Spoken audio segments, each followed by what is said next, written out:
All right, I'd like to call this Wednesday, April 8th, public budget hearing on the school budget agenda to order. Mrs. Yell, will you take the roll, please? Mayor Reardon. I'm here. Juliet Walker. Present. Kathleen Shaw. Here. Brianna Higgins. Here. Lauren Aramo. Here. Andy Bolger. Here. John Ricky. Yes. Great. Can we stand for the Pledge of Allegiance, please? I pledge allegiance to the flag of the United States of America and to the republic for which it stands, one nation, under God, indivisible, with liberty and justice for all. She always pipes up. It's patriotic. All right, do we want to go right to Superintendent Gallagher and Ethan Manning? All right.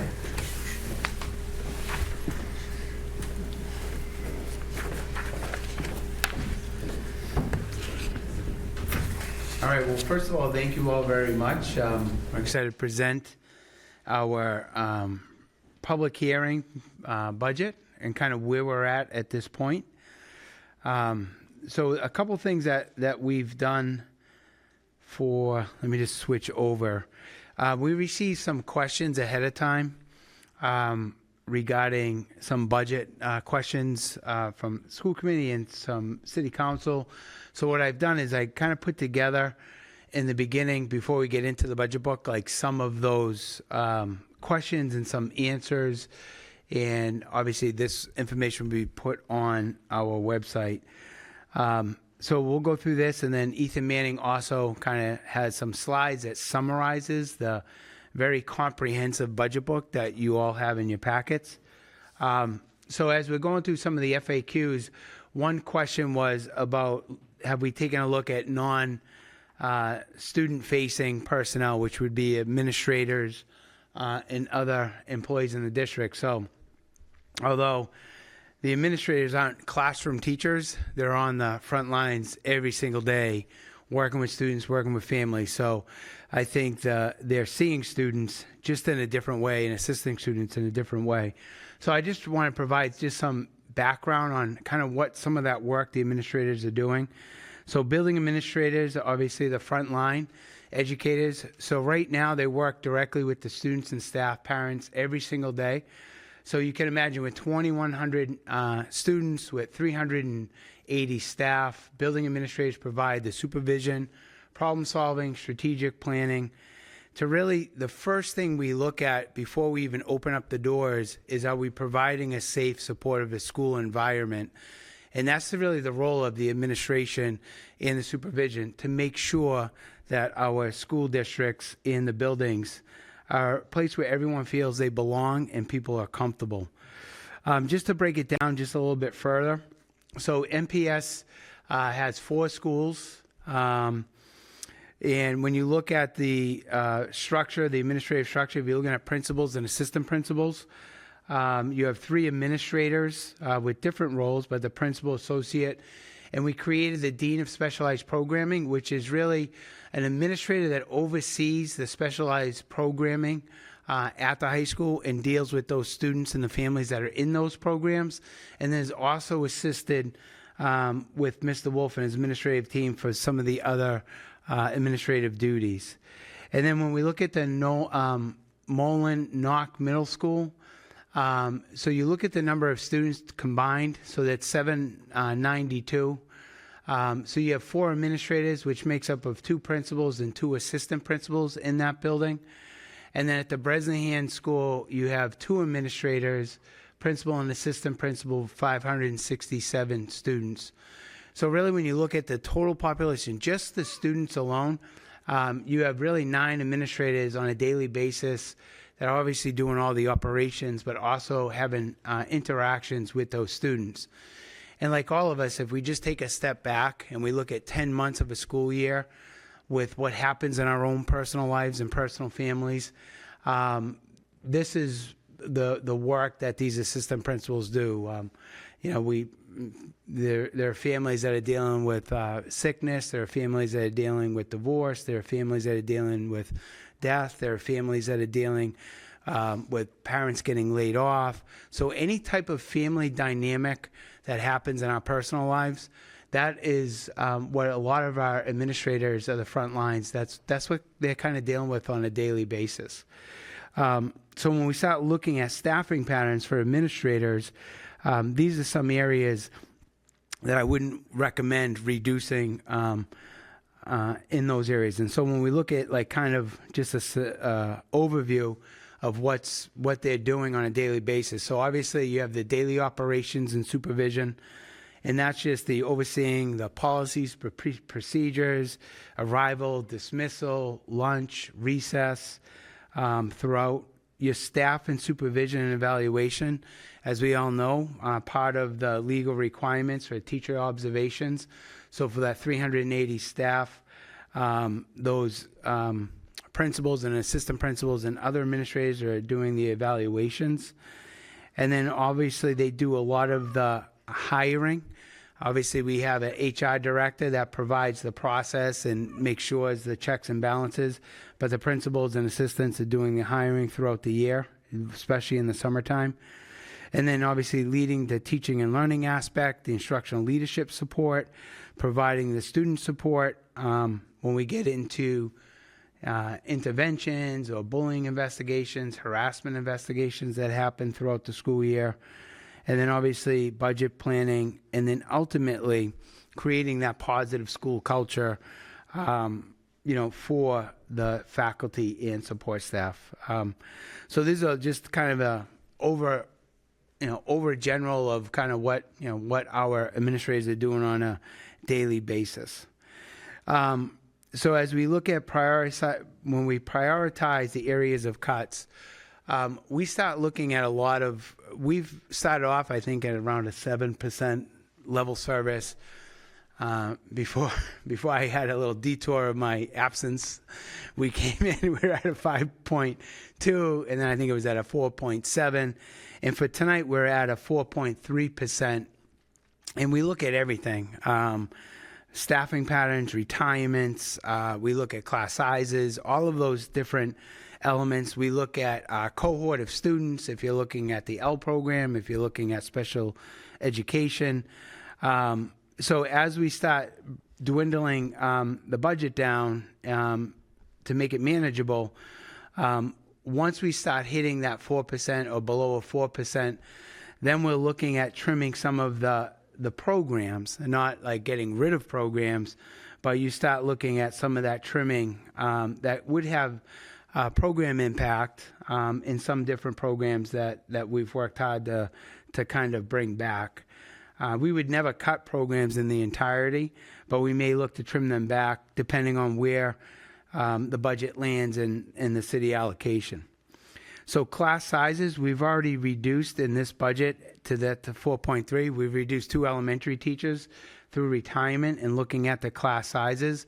And we've been able to maintain that 20 to 22 range of class sizes.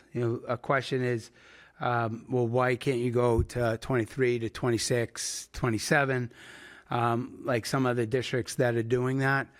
Well, I would strongly recommend not to do that. I think with a lot of the challenges that we have and the supports that we have in place, I think it definitely changes the dynamic going from class of 22 to a class of 25 to class of 26. And then we start looking at the class sizes. I'm very familiar with all of the classrooms in the district because I was with the measuring tape with the principals during COVID, and we've measured every class. So I know, for example, the Mullen, even if you wanted to put 25 desks in that and in those classes, it would be extremely tight, and you probably couldn't even get the 25 class desks in there. So then we started looking at athletics, music, performing arts, world language. So, and this kind of goes back to, I think we've been super strategic over the years, in my 8 years being here, of building back those programs. When I was a superintendent, that was my entry plan. That was one of the big asks of all the stakeholders that I met with. is we really need to bring back our music program, our performing arts, world language. So our athletic programs where we've added, more sports, all of those types of things. I think we've done a nice job at bringing those programs back to a place that we have high participation in all of those programs, along with being recognized, as a state leader in a lot of those programs. So that's something that I just really want to highlight of a lot of the work that's gone in through the school committee support, along with the administration. There was an assumption of a 3.5% for all non-union salaries. So basically, that was a placeholder as we developed that budget going in to next year. But this budget reflects a 3% base increase for the non-union. I would say the majority of those administrative positions are non-union positions, which reflects the teacher increase. There are some wiggle room that we've actually increased some of those administrative positions, and here's the reason why. Remember, part of our goal and what we've done in Newburyport is we have established teacher leader capacity. So many of our veteran teachers are now, we have that pipeline where if we do have an administrative vacancy, within our own organization, a lot of our veteran teachers are stepping into those administrative roles. I think that's going to be very vital down the road, especially as we know with the teacher shortage that's coming, principal shortages, so even superintendent shortages, where a lot of professionals are not taking these positions like they've taken them in the past. So I really believe it's important for our organization to develop our teacher leadership capacity, that when we do have a vacancy for an administrator, superintendent, principal, that we've groomed some of our own in-house candidates for those positions. When we look at some of those salaries, and we've reached out to some of our veteran teachers, would you be interested in some of those administrative positions? Their per diem rate pay as a teacher is more than an administrative position. So in essence, they would be having a longer work year and making less money during that's a tough sell. Hey, we want to extend your work year, plus you'll make less money per day. So there's been a few of those positions that we've increased for market adjustment to make sure we're competitive with two things. One, our neighboring districts, and two, that it's incentivized for our teachers to step into some of those challenging administrative roles. Why is there a decrease in the preschool line? So although the FTE stayed the same, the decrease in the funding there is with a retirement at a top salary. And so when we replace that veteran salary with a lower step salary, that's that reflection. The substitute costs, so this is that risk management type of piece that as we develop our budget into next year, you're kind of forecasting. You look at the past expenditures, you look at different aspects, and then you kind of project where you will land. And as we're balancing this budget to bring down the city allocation, that was one line item that we reduced, was the substitutes. But for us, there's always, because we're a human business where we deal with people on a daily basis, there are some things that you can't anticipate. Medical leave, spikes in absences among staff throughout the school year. But we feel with the reduction of that substitute cost to balance the budget, we feel like, okay, we're pretty low. We stretch that. And if we don't have, knock on wood, but if you don't have a major absence or medical leave, then, we should be okay. If not during the school year, that gives us some of that flexibility to move under the staffing and personnel line items to cover some of those costs if we need to. Why is there a proposed reduction in high school art? So this was a smaller reduction, but that's really enrollment driven. So as Mr. Wolf looks at his enrollment, felt comfortable we could reduce the art virtual high school in that. So although it's a small reduction, that's some of the things that we look at, which is, kind of data-driven. And the next question was the athletics. Is there an increase in coaches' salaries? So a lot of that is the contractual obligations, with our NTA and working with the coaches. So there's going to be an increase in those salaries, but we've added the steps and columns to that. So that's kind of where that increase has occurred.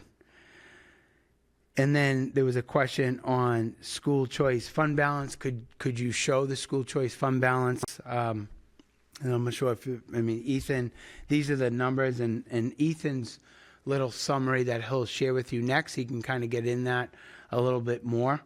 But these are where we're at, and school choice is projected at the end of FY26 at 970, circuit breaker at 319. Both funds were going to be used significantly in FY27. So we're using a lot of that revolving account to bring down the city allocation, percentage. So although these funds are being used strategically, but we're not fully exhausting them, because we really need to retain some capacity to manage unexpected costs and the budget pressures as we go into the following year. So I think we've brought down, a lot of our costs that we felt, is at the kind of the lowest point, but also making sure we're not reducing so much that, we're creating major problems for ourselves down the road. So with that being said, I'll switch over to our next little presentation, and it's this one right here, right, Ethan? Yep.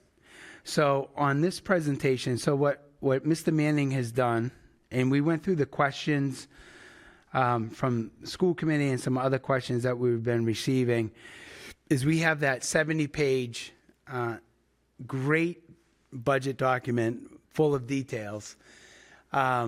But what Mr. Manning wanted to kind of put together is kind of a summary of that big budget book that you all have received, give that overview, and then from there, if there's certain questions within the budget book, we can ask them, and our goal is kind of give that overview in the beginning tonight to maybe answer some of your questions that you may have had, and obviously, any type of follow-up we'll take. So I'll turn this over to Mr. Manning. There you go. Thank you.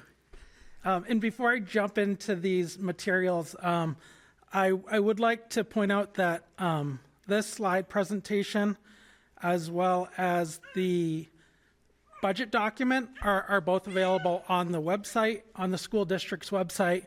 You just navigate to school committee and then click on the budget link. You'll notice when you open the budget document that it is a Google Doc, which is intentional. Because really I do see it as a document that's continuing to evolve. As there is data that's requested that might not be in the budget document, we will update it. So I'd encourage you to use the budget document that's on the district's website to really be looking at the latest information that is available. And in this presentation, towards the end, there's some links. So if you are wanting to access those links, I would encourage you hop on that budget page to navigate to those links. So a lot of what you'll see in this presentation has been covered in past presentations to this body. I thought it was important to kind of bring them back into the public hearing presentation for those that might not have been following along throughout the entire budget process.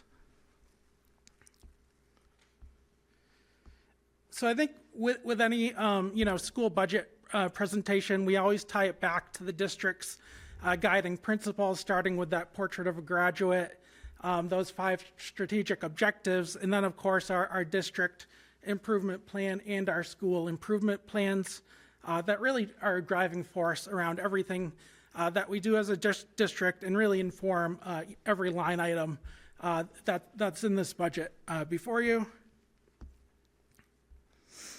In terms of our priorities, they kind of fall around those 5 strategic objectives in terms of student learning, instructional leadership, professional culture, family and community engagement, and management and operations.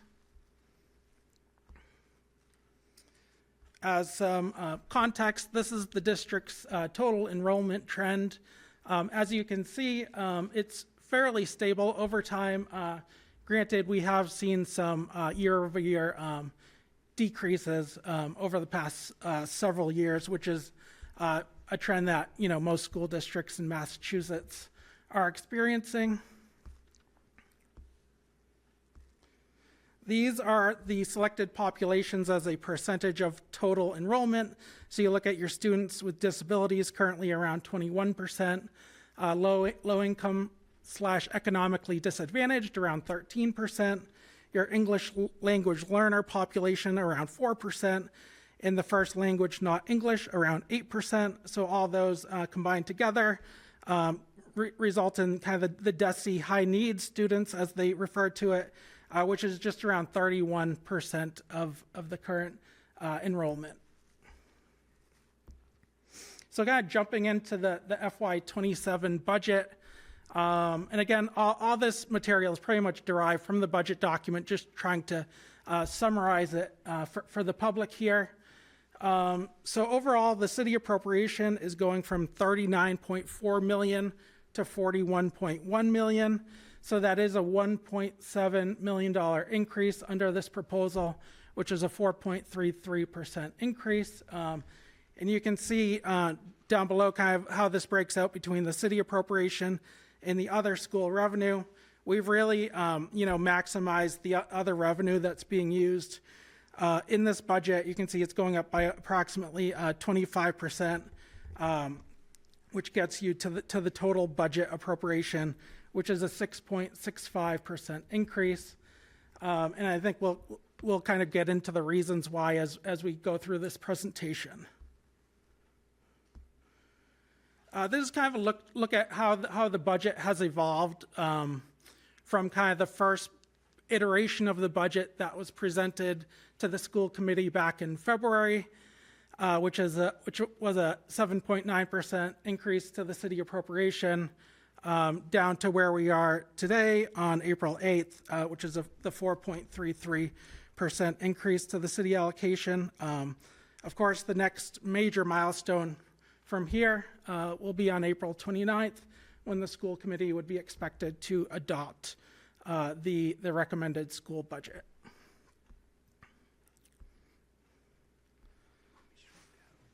Oh, that's fine. So in terms of the budget challenges that we're dealing with, kind of not only this year, but going forward, I would start off by highlighting kind of the mandated and externally driven costs. Most notably out-of-district tuition costs for students that require a special placement outside of the district. Those costs are driven by the a state rate-setting process really outside of the school district's control. And those are just costs that need to be managed one way or another as they're dictated by federal and state statutes. Transportation costs, of course, both regular ed and special education. There's very limited competition in Massachusetts. And unlike regional school districts, there's no reimbursement mechanism for the general ed transportation component. And then, of course, your required student services and accommodations, whether they're 504s or ADA requirements, that might be eligible in certain circumstances for state reimbursement.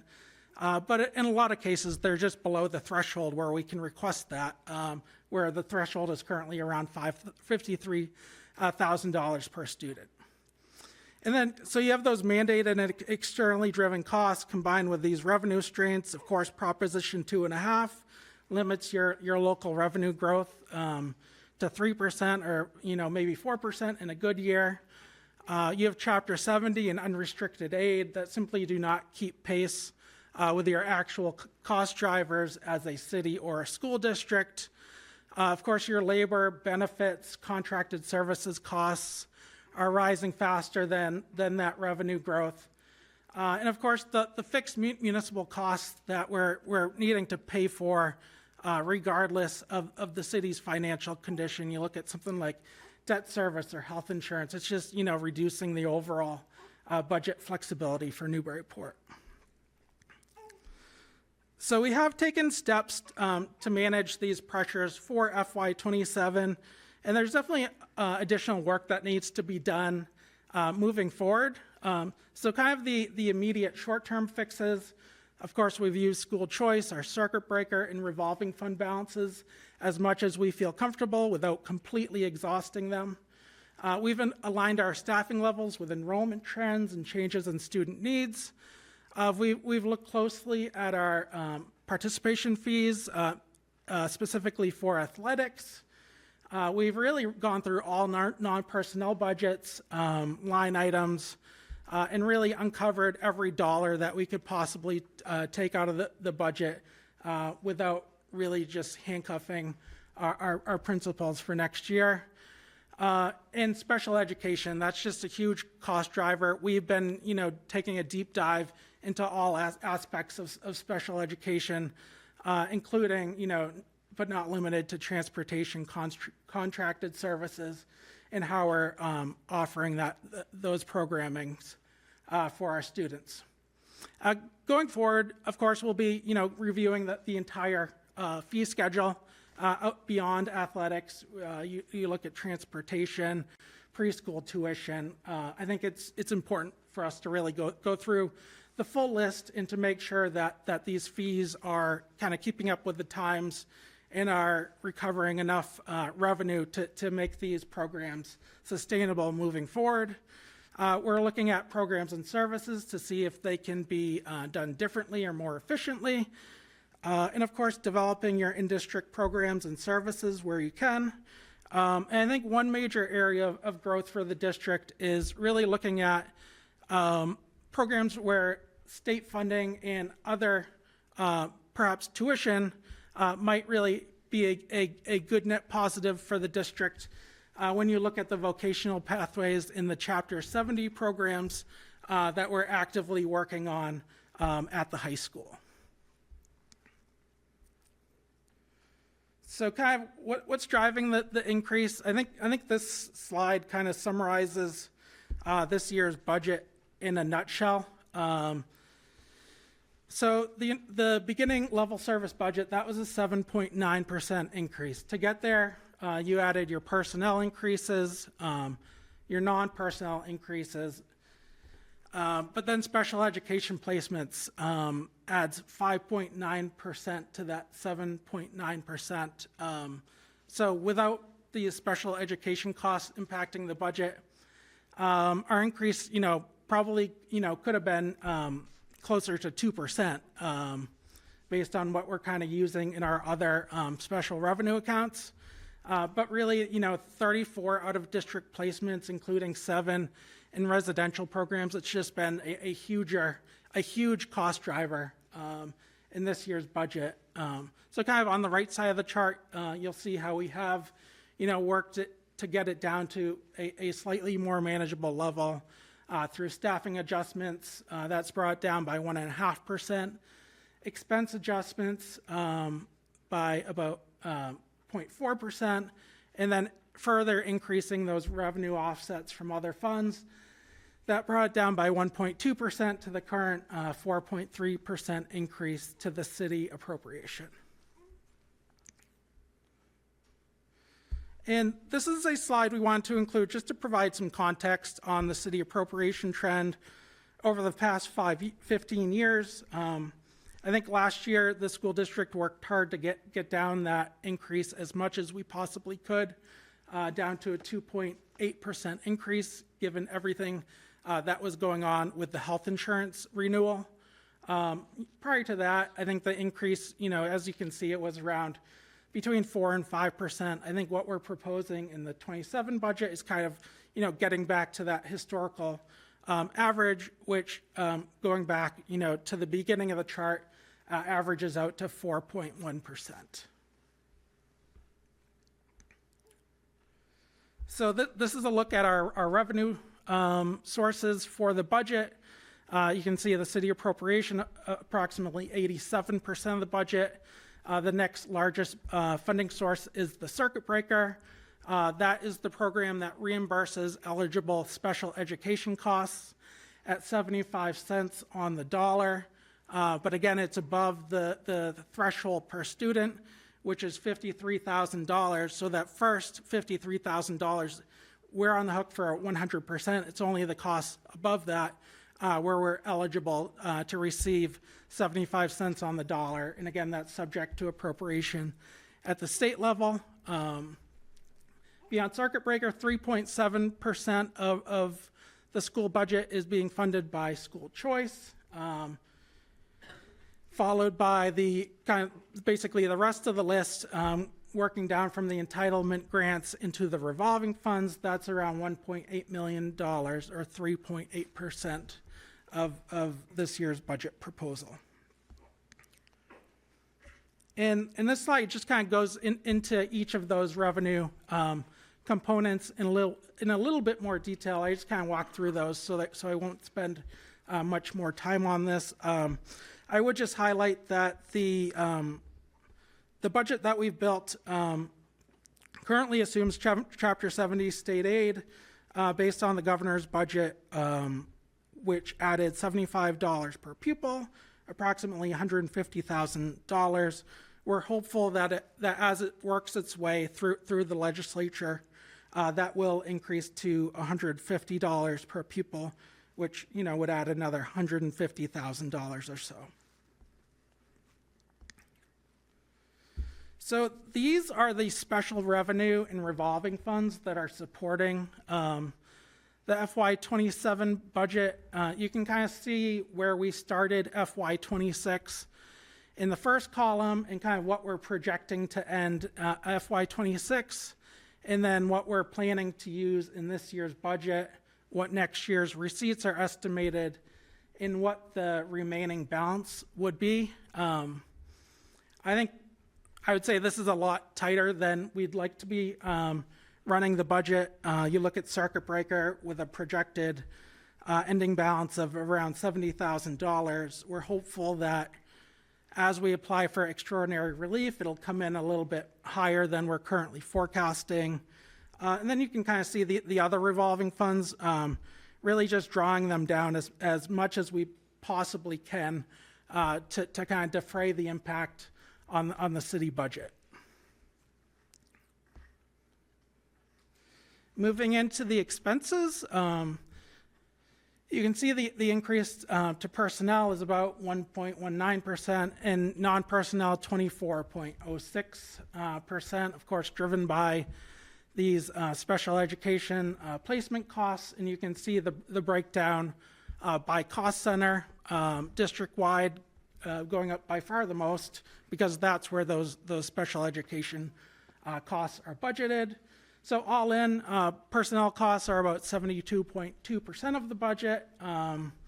People are what run our school district, and then non-personnel is about 27.8% of the budget. Kind of looking at the major non-personnel expenses by program.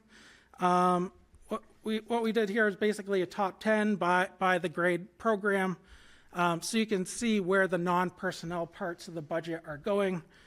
So of course, special education, a 2.97% increase over FY26, works out to a 71.2% increase. All the other cost centers are mainly in line with where they've been.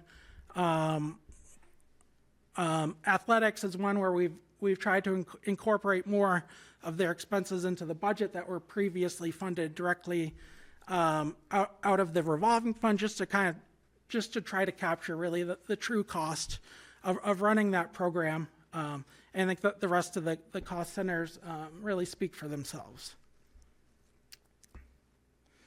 Moving into the personnel. So I included the slide that kind of looks at our elementary class sizes. This was really one of the first things we did in this year's budget was look at our enrollment in our class sections to see if there were any that could be reduced. So looking at FY27, based on class sizes and the sizes of each cohort, we do believe we can reduce 2 elementary teacher positions, as the superintendent mentioned, while maintaining our average class size range kind of where it's been, granted, slightly higher, and you can see the averages across each grade. So the 7.3 FTE reduction has been from a combination of positions that have been eliminated, reduced through enrollment trends and kind of the special populations that fall within each of those. You look at English learner, that's driven by demographics in the student services. Your elementary teacher positions, based on what we just talked about, 1.5 special education teacher positions, really looking at the program comprehensively to see how we can continue to provide these mandated services with slightly fewer staff. A literacy intervention position, a 0.6 of a high school administrative position, 0.2 FTE of a virtual high school position, and then we also will be replacing 1 special education teacher at the high school with an instructional assistant. So that's how you get to the 7.3 FTE that are currently being carried to be reduced going into the next school year. This chart shows our staffing trends over time as a district. And I think you can see that it did gradually increase up to FY24, I think indicative of some of the student needs that emerged post-COVID that had to be addressed through an increase in staffing. From there, from FY24, the district has worked hard to bring FTEs down as much as we can, down to 388.9 FTEs projected for FY27. And the superintendent already talked about this, but this is a topic that comes up, I think, a lot during budget cycles, kind of looking at your leadership staff, your administrative staff. So what we did here is we looked at 3 comparative groupings of districts. One was based on kind of a demographic grouping of similar districts from the state's radar system. The second was from that same system, but broken down more based on wealth factors. And the last subset was based on kind of the DESE comparative group, which is based on kind of your student enrollment and a number of other factors. And this is, what this is looking at is administrative positions per 100 students. And you can kind of see where Newburyport falls on the list, generally kind of in the middle of our peer groups, around 0.9 FTEs per 100 students.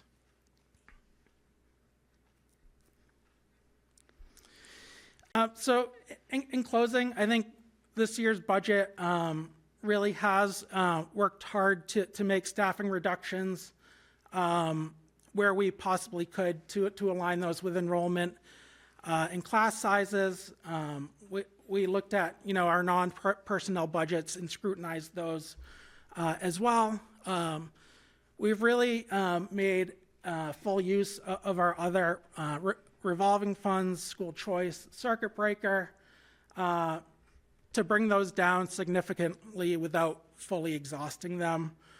And as a district, we'll continue to work through these ongoing pressures, which special education and transportation continue to be a major cost driver for the district, and frankly, most districts across the Commonwealth.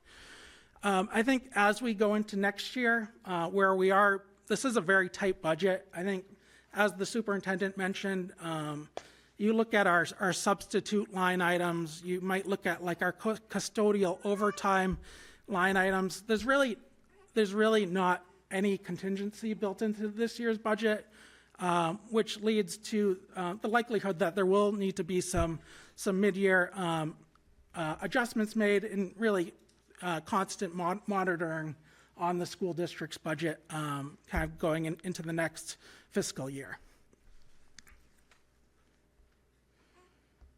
So of course, the next steps, tonight we're having the public hearing, and it'll be followed by final adoption on April 29th. I've included a number of different resources. I would encourage you to check out the school's budget page, which has most of this information on it. We've done a couple videos on the school budget process and also school choice. There's a school funding FAQ. We look at the North Shore Superintendent's legislative priorities, and there's a link to the FY27 preliminary cherry sheet as well for those interested.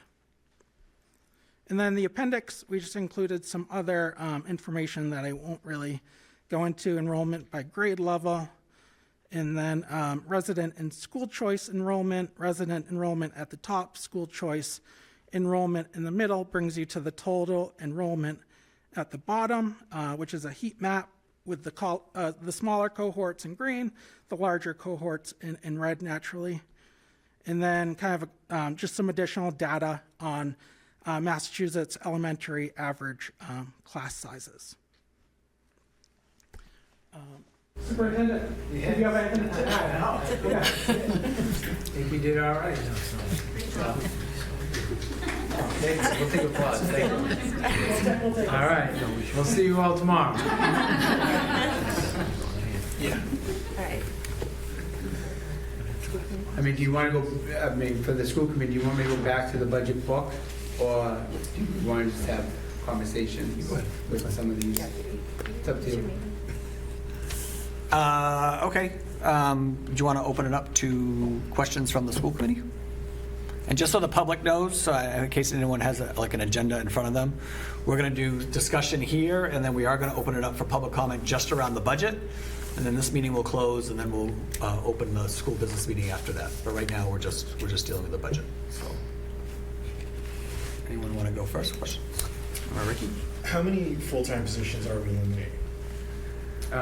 It seems that we're somewhat vacillating between retirement, attrition, and so on, but are we laying off anyone?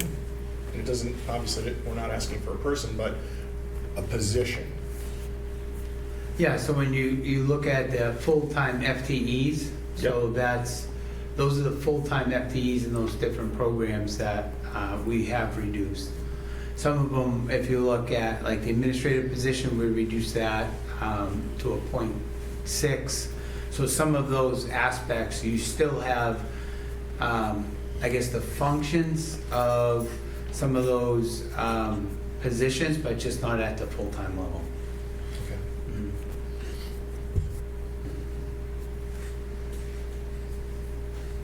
Where can I chime in? Yep. So thanks so much for going over those questions. Yes. Those were a lot of the ones that I had emailed the staff beforehand, and they're reflective of some of the inquiries that at least I've received, and I'm sure you've received others.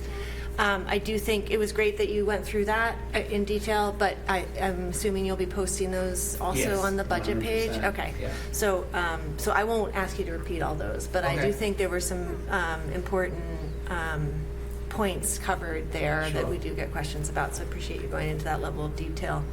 I would like to just observe, I think it's, to me, going through the budget book, to me, I saw that we were either staying level or reducing for most of the line items. And so if anybody's reviewing the budget book, that's the trend I observed. I think the biggest number is when you get to the end and you see that special ed number, which is just so out of scale to the rest of all the other line items. So this is more comment and less a question. I would say that to me, we are at a point in our budget decision making where we've done a lot to get to 4.3. And anything that we do beyond this point, I think it puts us at risk of going backwards. So that's where I am. I encourage folks to comment tonight, but that's where I am. I think we've done a very good job of being, stretching us as much as we can as a district without going backwards in terms of progress. But yeah, I think to me the biggest takeaway is just the pressure on us from the special ed out of placement, which really I think we've been trying to offset and figure out ways to minimize. But when we have students who have needs that we can't fulfill in our district, we just have no choice. So not a question, just a comment. Anyone else? Questions? Member Hankins? I had 3 quick points. One, the literacy position. So I'd asked this question before in the subcommittee. Mm-hmm. Do we have enough interventionists for when we assess students through their formative assessments? Just for the public, students that are behind grade level are in the red and the orange. And so I've asked, do we have enough positions to be able to cover and provide all intervention services to all those students? And I've always been told yes. Yes. So I'm wondering if with the reduction of 1, will we still be able to cover all of those students? Yes, I think anytime, especially when we look at intervention, literacy, special education programming, we really look at those collectively as a central office team along with the principals and saying, is there a possibility where we can reduce here, but making sure we're providing the services and the testing, because we have made a lot of gains. I really believe in special ed with some of the in-district programming, but also with the work we've been doing academically in the literacy. Mm-hmm. So that position we feel we can reduce, but we have staff that will maintain the support that those students are going to need, especially at the present hand. So are you anticipating increasing the intervention group sizes to account for that? I think it's when we're looking at that, I think there's a little of that, but it's also working with Kelly Gabarino, Dr. Abrams. It's kind of reallocating some staff to make sure that we're providing the same services. So it's almost utilizing the current staff that we have, looking at those groups that we're working with those students, and just reallocating some of the responsibilities. Okay. Thank you. And then I have one other question. So my memory could be flawed on this one, but I remember a few years ago on the school choice balance, we got questions about why we're carrying a balance at all, what should be a reasonable balance. And I had thought that your response to that, you talked about contingencies if things come up and Correct. wanting to carry a balance for that. And I thought that part of your response was that you felt most comfortable carrying a balance of at least $300,000 to $500,000. Correct. And here you're at 620. So I'm wondering why you're going above that. It's let me see if I can grab that slide. It's really which one is it? Circuit breaker one. The circuit breaker we have. That's the one I want. The circuit breaker one. Yeah. This one right here. Yeah. So if you look, our circuit breaker going into next year that's very low. You want to try to keep a circuit breaker similar around 300,000 or so. Okay. But we feel like we can spend the circuit breaker and then we position ourselves a little bit more with the school choice for that unanticipated move in or something like that. So that's why that's a little bit higher. So we're like balancing off utilizing the circuit breaker and then also carrying over just a little bit more than the 500,000 or 300,000 to offset the unanticipated costs. And if you look at this year, there were some unanticipated costs that moved into district that no one could have predicted. Okay. And we utilized, the circuit breaker, but also our school choice. And did you want to keep are you choosing to keep the higher balance on choice instead of circuit breaker because it's more flexible? Correct. Okay. Yeah, 100%. But yeah, so that's kind of the, the balance that we look at. Can I maybe offer, because I'm just thinking if people are tuning in and don't understand school funding. Sure. Because it's complicated. Yes. I think clarity on, so the fact that the circuit breaker is the reimbursement that we get from the state specifically for special ed. And it's reimbursement based, but it's also a year behind. Correct. So when we're budgeting for next year, even though, probably in good budgeting practices, you don't dip into the future expenditures, we have to because we don't get reimbursed until the next year for the Correct. expenses that we have now. And similarly, Chapter 70 funding is an allocation that we keep referring to, but it's an allocation from the state to the city, not to the schools. But it's based on enrollment.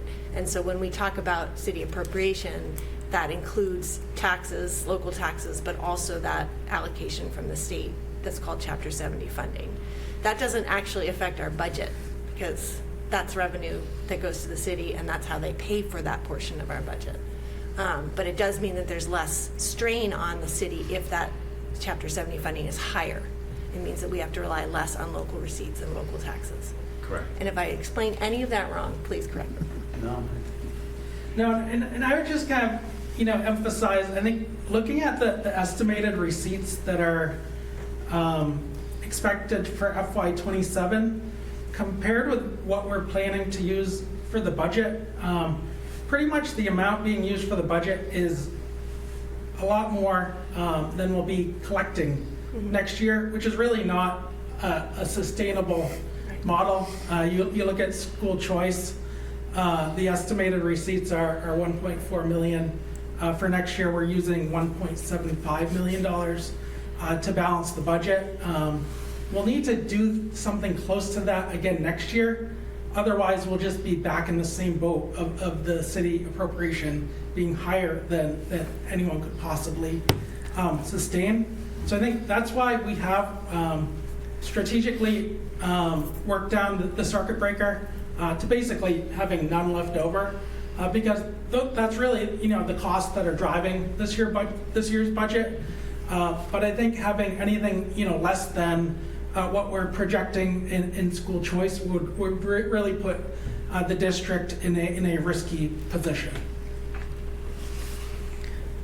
Yeah, Ethan, while we're on that, could you just, because this came up, I know we're going to talk about this in the subsequent meeting, and school choice will be discussed more at length, but could you just reiterate, at 1.4 million, a number of people pointed out, well, what is the per pupil cost? That would be, if we went with the projected numbers or the proposed numbers, that would be around $1 million, at 200 students times 5,000. So is that because the receipts are coming in that don't actually line up with the school year per se? Right, so it's a combination of things. Yeah. So that number comes directly from the preliminary cherry sheet estimate. And really it's based on our current enrollment multiplied by $5,000. But you have to remember there's that special education increment that's being calculated. That's what I wondered, but that can't account for 400,000. Right, so it's kind of, there's always a lag in terms of the enrollment and when the... Okay, so it is the fact that there's that overlap between academic years Exactly. and the fiscal year. Okay. Correct. Thank you very much. Appreciate it. Any other questions? We'll talk there anyway. The 1.5 reduction in special education teachers that you're considering, I think we had this conversation in the subcommittee meeting just about where in the K through 12 that's you're thinking about that going, because that concerns me. Yeah, so we're looking at the high school positions, and then also elementary, possibly the Mullen right now with those positions. But it's also, once again, working with special education department, making sure those services, like if we are going to reduce in those services, that we have, make sure we're maintaining them, but it's kind of like reallocating some of those special education positions of the current staff that we have. And it's really, when we look at that also, it's like based on the cohort of students that we have currently, and then looking at next year, is it going to be the same cohort of students? Is it going to be less students? You know, those are the type of decisions. And then we make a decision, okay, well, we can probably reduce here because the cohort has changed or there's less students. So you might have, say, 2 special education teachers in one program where you can reduce because of the numbers of the students that are in there. So those are the things that we look at. Another question that's sort of related to that often we get questions about increasing class size to help cut the number of teachers we need. And, you know, it's different by school. I understand that because at the elementary, it's just 1 teacher, 1 class. But in middle school and so forth, it changes because you go into multiple classes. But in general, I think the response, you know, you can't necessarily say, well, when I went to school or when my kids went to school, we had 25 kids per class and we did fine. I think, can you speak to a little bit some of the challenges that we're facing as a district? And I'm getting old, but I've been doing this 34 years. And I remember when I started seeing the mental health challenges, not only for society, but I started hitting schools when I was a principal back in 2010, 11, and 12, where all of a sudden we started seeing an increase of school phobia, anxiety, depression, and at the time there was no programming to address that. You know, and we had, you know, some students that were super successful all of a sudden that senior year. You know, I was a principal, valedictorian, all of a sudden stopped coming to school. So this caught us, I think, when we started seeing that back in that time. When we're looking at the challenges, you know, and everything that happens in schools is reflected in society, right? So we know mental health issues have been increasing, you know, every year for, you know, for society in itself, but also that's been really impacting our students. So that's why when we start looking at the different programs that we have in place, obviously we have special education programs, but we also have a BRIGHT program that it's a students without a disability but need some mental health support. So I would say over the past few years, especially coming out of COVID, we've been providing a lot of social emotional support for not only students with disabilities, but just your general population. So I think the challenges from, you know, 10 years ago, 5 years ago, for students and families is a lot more significant, you know, beyond just the academics. It's them coming into school and making sure we're providing them the support, some of your most vulnerable students, so they can get access to the curriculum, but also making sure they can get through the day. So we've been seeing a lot more of those challenges, and that's just something not only in Newburyport, but it's also on the North Shore. That's why when we're looking at staffing patterns and where we've increased our staff, we have a lot of adjustment counselors. Well, I wouldn't say a lot, but we've added adjustment counselors to support our students, and you'll see a lot of them really at the Bresnahan, you know, working there. So that's why, like a class size of 20 to 21, it definitely shifts the dynamics when you start going up, you know, to that, you know, 24, 25, or 26. And just in my experience, even at the high school level, where you have, let's say, an English class of 22 students, and all of a sudden, you know, with budget cuts that I've experienced in another position, we had to go with enrollment of 30 kids in a class.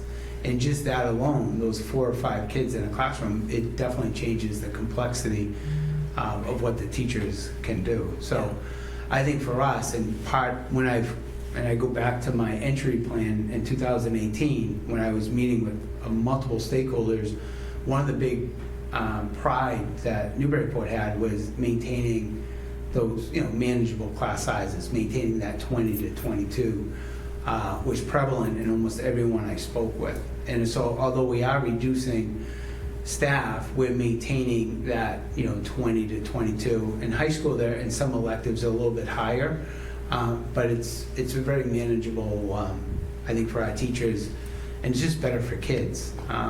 because they have more individual attention, and there's a lot more teachers can do with the students, and the class sizes are manageable. Thanks. Member Shaw? For the EL teachers, which grade levels or schools is that? That one was at the high school level, and that was mainly because of the cohort and the reduction of students that have either moved on and graduated and or have moved on to other districts. Yeah, glad to hear it's not at the lower levels. No. Yeah. No. Any other questions? Member Bover? Sure. Yeah, no, I wanted to ask a hard question. First of all, thank you for all this work, both Mr. Manning and the superintendent, your whole staff. You kind of followed the guidance, which is great. I know you started 5.2 and there was a plan, maybe you get down to 4.75, 4.5, and then we heard that the realities were that we needed to cut. So getting to 4.33, I know it took a lot of work, and these are hard decisions to make. And people certainly, I mean, I can't speak for everybody, but I don't think anyone in the room really wants to have reductions, but as fiduciaries, we have to respond to fiscal realities as a school committee, but also as a city. If, in fact, you had to keep going, what would be next? Superintendent? Good answer. We'd have a surplus then, right? That's right. Standing ovation. Wow. No, I think what we continue to do is we would continue looking at staffing patterns, looking at programming. I think, I think that's kind of what we do. Like, from tonight to April 29th, if we have like some people still decide on the fence, are they going to retire, aren't they going to retire, and if we do have something like that, then we look at the staffing patterns, the programs. Can we kind of do this without impacting the classroom, the students, and the operations?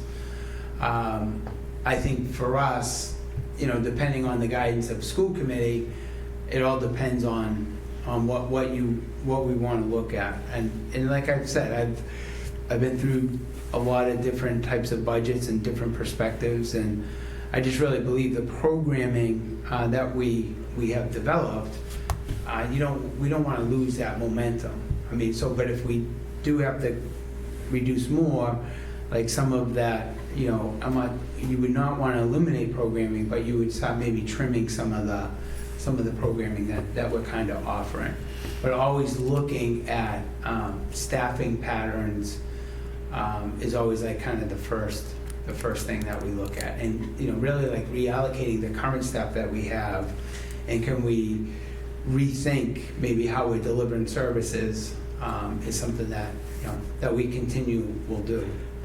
But I don't have, if we have to go to No, I understand. 35, Yeah. this is what's happening next. We would have to go back, with the team and really dig deeper to see where we can find additional funds that we can, reduce the budget. Great. No, that was really well put, and I appreciate it. I think people just want to know at what point is the threshold at now which we are actually looking at cutting programs, and as you said, you're really trying to make things more efficient if you have to. So, thank you. I think I'd respond to that, though. I think the superintendent was being a little political in his response, because honestly, I think we're at that point. I think when you say trimming programs, that's cutting programs. It's not just an efficiency thing. I think we are at a point where it's not efficiency, it's cutting staff. It's cutting programs. That's what we are looking at. And I think we will be asked to prioritize, if we want to, as a school committee, give that guidance, then I think we should, as a school committee, give guidance on what programs we think should be impacted. Because I think we're at that point. If you look at the line by line in the budget book, we are at that point. There's no fluff in there. No, And so I just want to say, I think that was a nice response, but I think we've already gone through those levels. I think we are talking about impacting programming. You may be able to retain staff, that kind of thing, but we're not going to show any forward progress, which is detrimental to our district, because we still have a lot we need to achieve as a district. And even if it's small incremental steps, that's really important. But secondly, I think even trimming programming that's cutting. It's the same thing. Well, not to be semantic about it, but I think what people worry about when they hear cutting programs, are you actually removing a program that's been established as opposed to cutting how a program Sure. operates? Yeah. Understood, Yeah. but I think, Sure. even. Yeah, we're on the same page. Okay. Thank you. Anybody else? I'll just chime in. In my head, there's 3 more weeks until your final budget comes to us, right? So again, in my head, I hope there are still things that we're looking at and considering. For those of you who haven't been paying attention, I've been saying it just about every week. I originally gave the schools a 3% kind of guideline of what they should go by. So we're still about $600,000+ apart from that, right? So that has to come from somewhere, right? We're only dealing with one pocket of money. So again, we have 18 apartments. This is our biggest apartment here in the city. So I hope, and I know I'm trying to do this on the city side, I hope the next 3 weeks we're really making sure that we're, 1, planning for this year, but 2, also kind of looking ahead down the road too, because I've said this before too. I think this year is going to be the easy budget year. I think next year is going to be the toughest budget year. So that's what I'm thinking about when I'm trying to put these together, and what are services looking like moving forward? Are we really trying to be innovative and be creative of different ways that we can still provide a high level of service, but then also doing it differently? So I hope we're doing that at the school level as well. And I do think, next time we meet 3 weeks from now, I do think the school committee should be very explicit about what things might need to be looked at. Because again, I can tell you right now, 4.3% is not going to make it into the school, into the city side of the budget. So again, I think we're a few weeks away before we hopefully see that final number. Yes, Member Higgins. I just want to understand the process here. So the superintendent, I think today, not speaking for him, is presenting, this is the best that I can do right now without cutting things. And it sounds like you're saying you've got to find a way to cut more because there's still a $600,000 gap. So if he comes back in 3 weeks with, again, 4.3, and this committee approves 4.3, what happens? So then I try to see if I can fit that 4.3 into the city budget. So my guess is this year, I don't have to take that number and put that in the budget. I think the school committee should obviously vote on the budget that they think is going to help move our district forward. But at the end of the day, I've got to figure out in these next weeks as well, right? We have over a month before the budget's going to get submitted to city council. We have a budget retreat tomorrow night that we're going to talk about some of the things on the city side. I've got to make the school budget, whatever that is, fit into that budget. So if we were to send this 4.3% to you, you have to fit it in.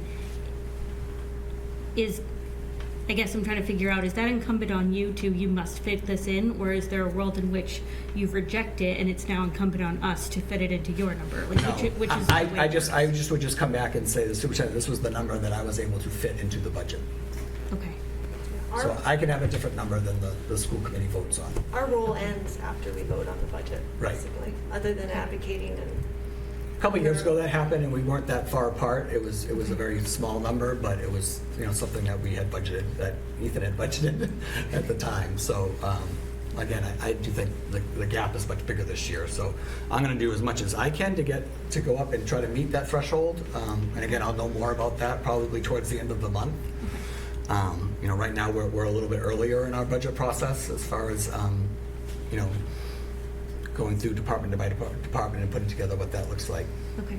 So, Vice Chair, as a process for us, tell me if this is wrong. This is how I'm just understanding the process. It feels like if we were to move forward on this budget, which I think, as everyone has asked a lot of clarifying questions today, we don't love but are comfortable with, potentially.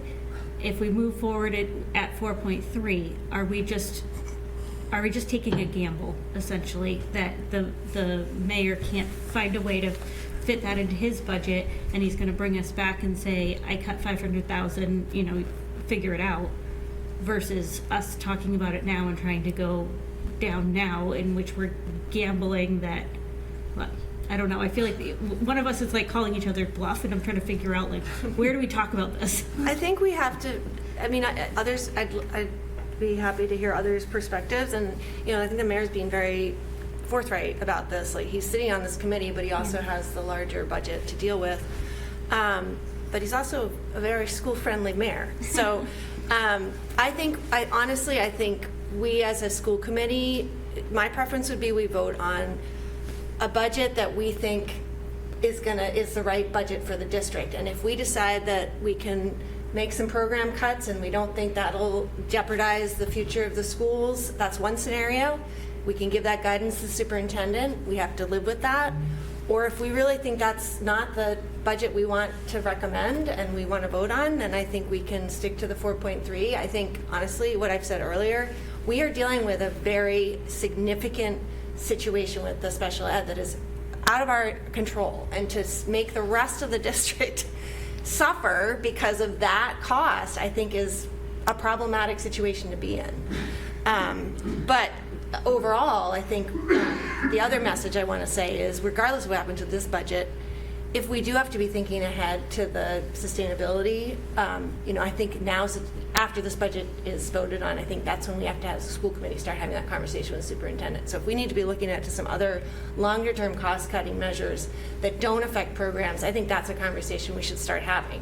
So are we looking at some consolidation of some whatever? Are we looking at consolidation of things? I don't want to conjecture anything because that's dangerous, but are we looking at some other things that require a little more advanced planning than just, a budget season? I think those are conversations we should have.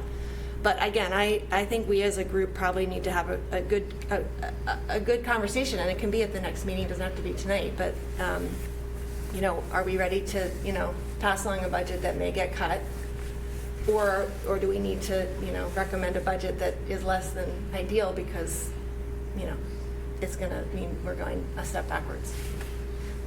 And I will say too, I've been working closely, I think, with Ethan and Sean throughout this process. So, they always know where I'm at as far as the city goes. And like I said, I think we'll know more in a few more weeks. And that's why, to me, I think we wait and see what that looks like on the 29th of April. That's still a good couple weeks before anything needs to get submitted to City Council. And like I said, I think we'll be further along in the process that we'll know. And I want to say, we're having everything's on the table on the city side as well, right? And like I said, if you want to learn a little bit more, the budget retreats tomorrow at 6 o'clock at City Hall. But, and the idea around that is, with the City Council this year, we've never done this before, but we kind of wanted to give them a heads up of where we were at. Maybe get some of that feedback early on and hopefully try to, incorporate some of that into the budget. But, yeah, that's where my head's at. I know we've got a little bit of time, so I know we're all going to keep working and sharpen our pencils, and again, trying to do what we can to move forward with the best budget we can to help all the kids here in Newburyport.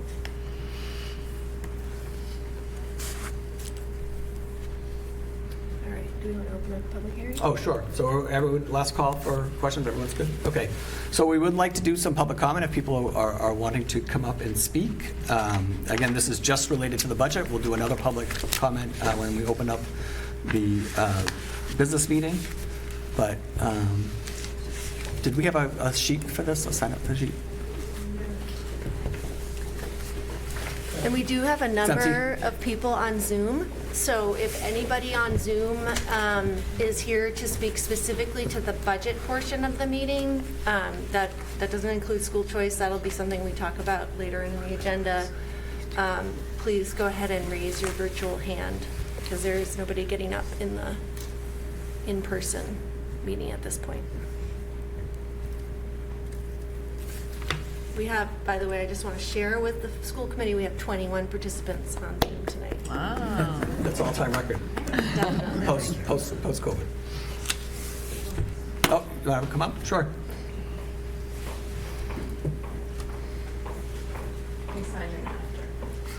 Okay. Sarah Collins, Evie Lombard Lewis. We're parents of past kids, future kids, kindergarten, 5th and 7th, and we're the co-presidents of the PTO. And we just wanted to say thank you for the work that goes into the budget. I think listening here has given us a whole nother level of appreciation of how complex and demanding this really is. Our schools mean so much to our communities and our families, not just academically, but schools are really the heart of our communities. Strong schools attract families, support local businesses, and create the kind of environments people want to put roots down. Being thoughtful and efficient with our resources is absolutely necessary and makes sense, but cutting programs is detrimental to communities, especially at a time when we need to rethink how we prepare students for a job market that looks very different from anything any of us know about. Our kids need more opportunities, not fewer, to build the skills and adaptability that future careers will demand. Investing in our schools, especially the people who make our schools run and build the warm and caring environments to nurture learning, is investing in the long-term health and vitality of our town, and we appreciate the thoughtful effort you are all putting into that. Thank you. Thank you. What she said.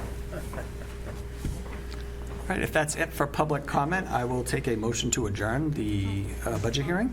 Mayor, one more. Oh, go ahead.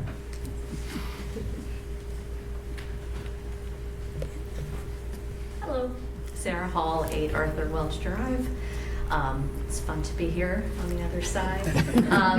I really appreciate all the work that you've put in. I was watching last time, and 4.75 felt like as low as you could go, and so I see you really doing everything you can, you know, short of coins in the cushions to get down to the 4.3.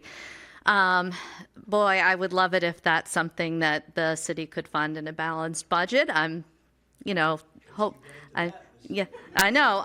So I guess my concern is that the 3% keeps popping up. It did again tonight, and that's, as you pointed out, Mayor, that's quite a discrepancy from where we are now. And so it feels like we're kind of here at the 11th hour, and some drastic cuts may be needed. So I hope that if whatever we can land at, that the school committee can be engaged in these conversations. These are tough conversations, and I don't want the school committee to be disenfranchised from being engaged in that process. So I hope that whatever you settle on and pass at the next meeting, that it's something the city can fully fund. Am I making sense? I know that there's that kind of, we're going to need to do a little bit of a dance to get there.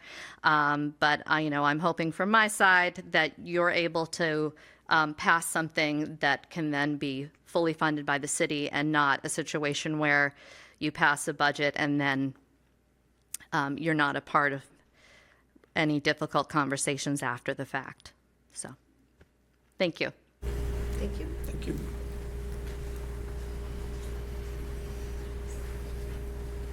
All right. Final last call for public comment on the budget. We're good? I'll take a motion to adjourn. Motion to adjourn. Second. All right. All those in favor? Aye. All right. Budget hearing adjourned. Thank you, everyone. Anybody want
get a bigger whole picture.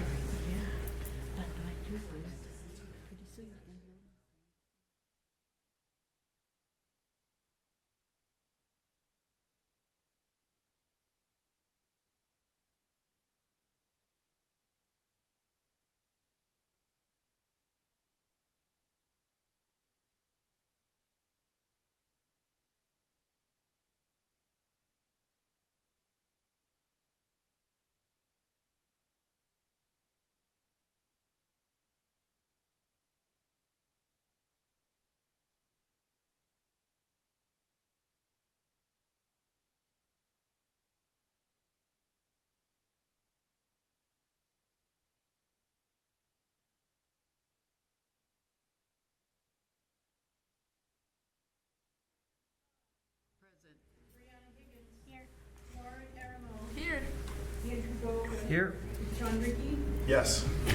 All right, I would now turn the meeting over to Vice Chair Walker. Great, okay. Our first item of business actually is public comment. So if anyone is here for public comment, please come on up to the mic. Just general guidance is try to keep it to topics under the school committee's purview. Remember that you're being viewed by multiple people, including many generations. And yeah, and you have 2 minutes. So please just state where your name and address, and then Ms. Yell would love it if you would sign that sheet behind you afterwards. Not right now, you can do it later. Perfect, thank you. Thank you, welcome. Nick Prendergast, and I am actually a Georgetown resident. I did send a letter to the school committee earlier today, but I thought it was appropriate just to come and speak in person myself. So I'm writing to ask, or I'm here to ask that the school committee consider opening up a school choice spot for the incoming 7th graders tonight during school committee voting. We currently have a son who attends Newburyport through school choice.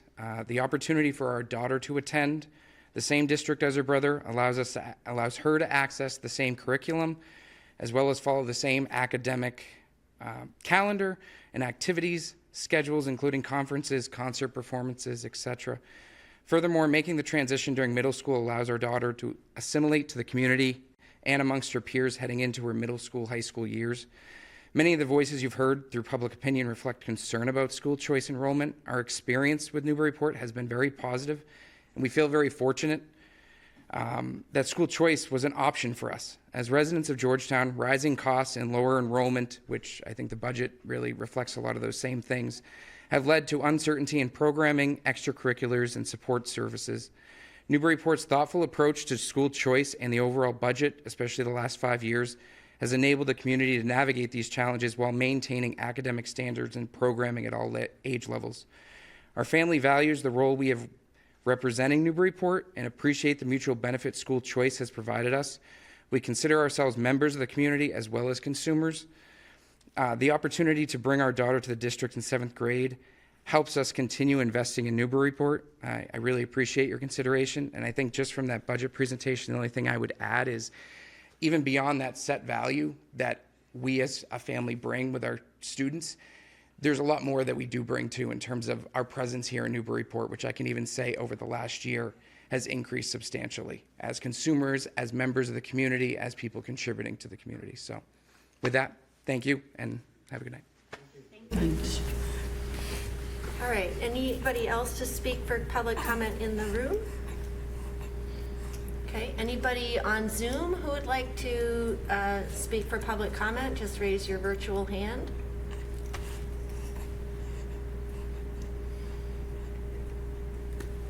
All right, I don't see anyone raising their virtual hand.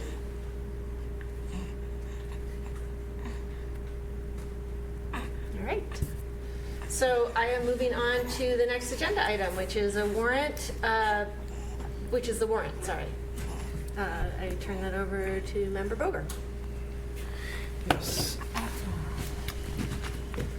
I move that the following named bills of the Newburyport Public Schools amounting in the aggregate of $433,353.38 be approved and forwarded to the city auditor for payment.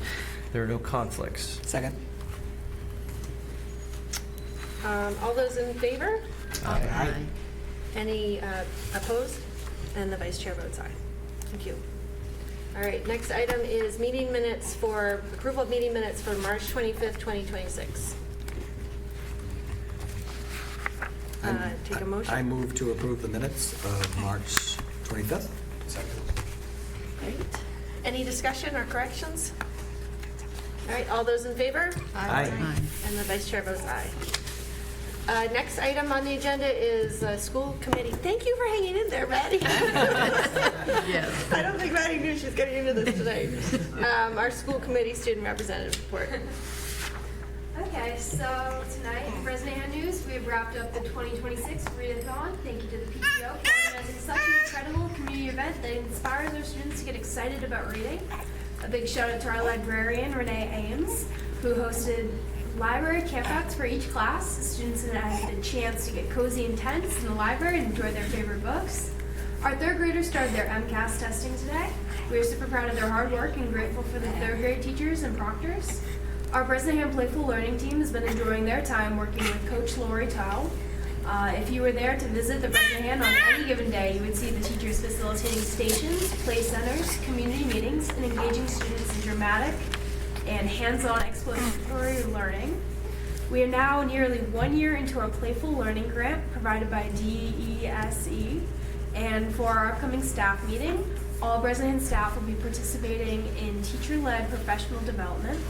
This will provide an opportunity for our team to share their learning and continue spreading these practices across the school. In Mullen News, April is National Mathematics and Statistics Awareness Month. This celebration started in 1986 to help increase interest, appreciation, and understanding of mathematics and statistics. Our elementary schools will take part in the celebration by being able to participate in weekly estimation challenges, bi-weekly math riddles, and the week before vacation, we will be having a Math Spirit Week. The math celebration doesn't just have to take place in school. Students will be going home with choice boards for their grade level. April is also Autism Acceptance Month. Our school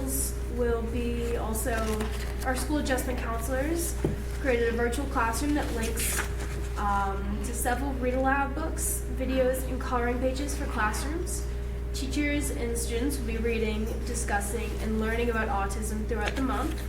Thank you to Siobhan Green and Maggie Flowery for creating this informative, kid-friendly virtual classroom. In Knock News, March Madness at Knock Middle School ended with a bang as we celebrated our Clipper Cup championship. Congratulations to Mrs. Dawless's homeroom for taking the win. This month showcased the incredible school spirit, positive behavior, and strong community across all grade levels. This week we begin ELA MCAS testing, and our students are ready. We're excited for them to demonstrate their growth, effort, and learning. We're proud of the preparation they've shown and look forward to their continued success.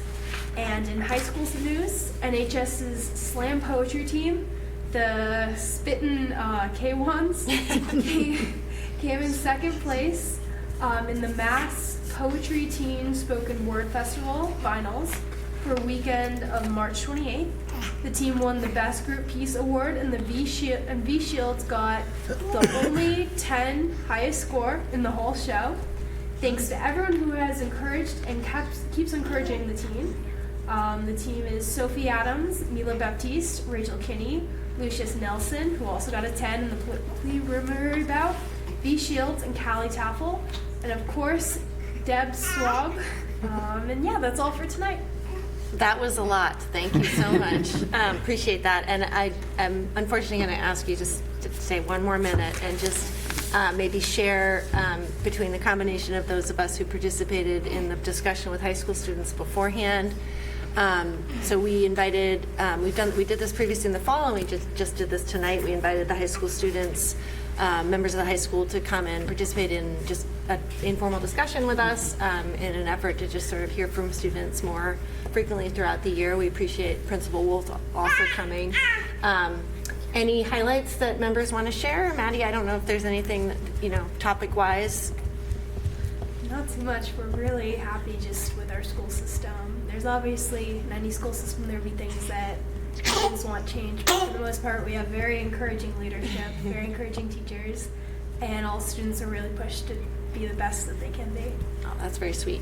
One of the topics we did discuss, which I thought was really insightful, was about the advisories in the high school and ways that there's students have advisories that they meet with regularly and some opportunities for maybe engaging in that process a little more effectively, which I thought was really good input. And the other topics I think were around GPA, which is interesting, and how GPA is weighted by different levels of course participation, and or whether you're in a elective or not, and how that factors into your GPA.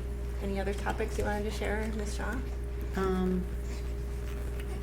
I think, and of course AI. and We talked about what- AI, What yeah. we'll be doing with that going forward. Yeah. And we had a good conversation about school links and how it's going to be used in the future and how that connects with their advisory, and just, it was a good big picture of Yeah. what's happening. Great. Well, thanks for the members who were able to participate, and Maddie, thanks for your staying late, and also your other school students who participated tonight. It was really nice. So. Can I just say, I am been so impressed by the participation of students, between the school council meeting at the high school last night and last week, and I, just thrilled, and thank Maddie and the crew, the squad there, because they just bring so much and kind of really validates what we're doing. So, I don't mind going to those meetings. Those are great.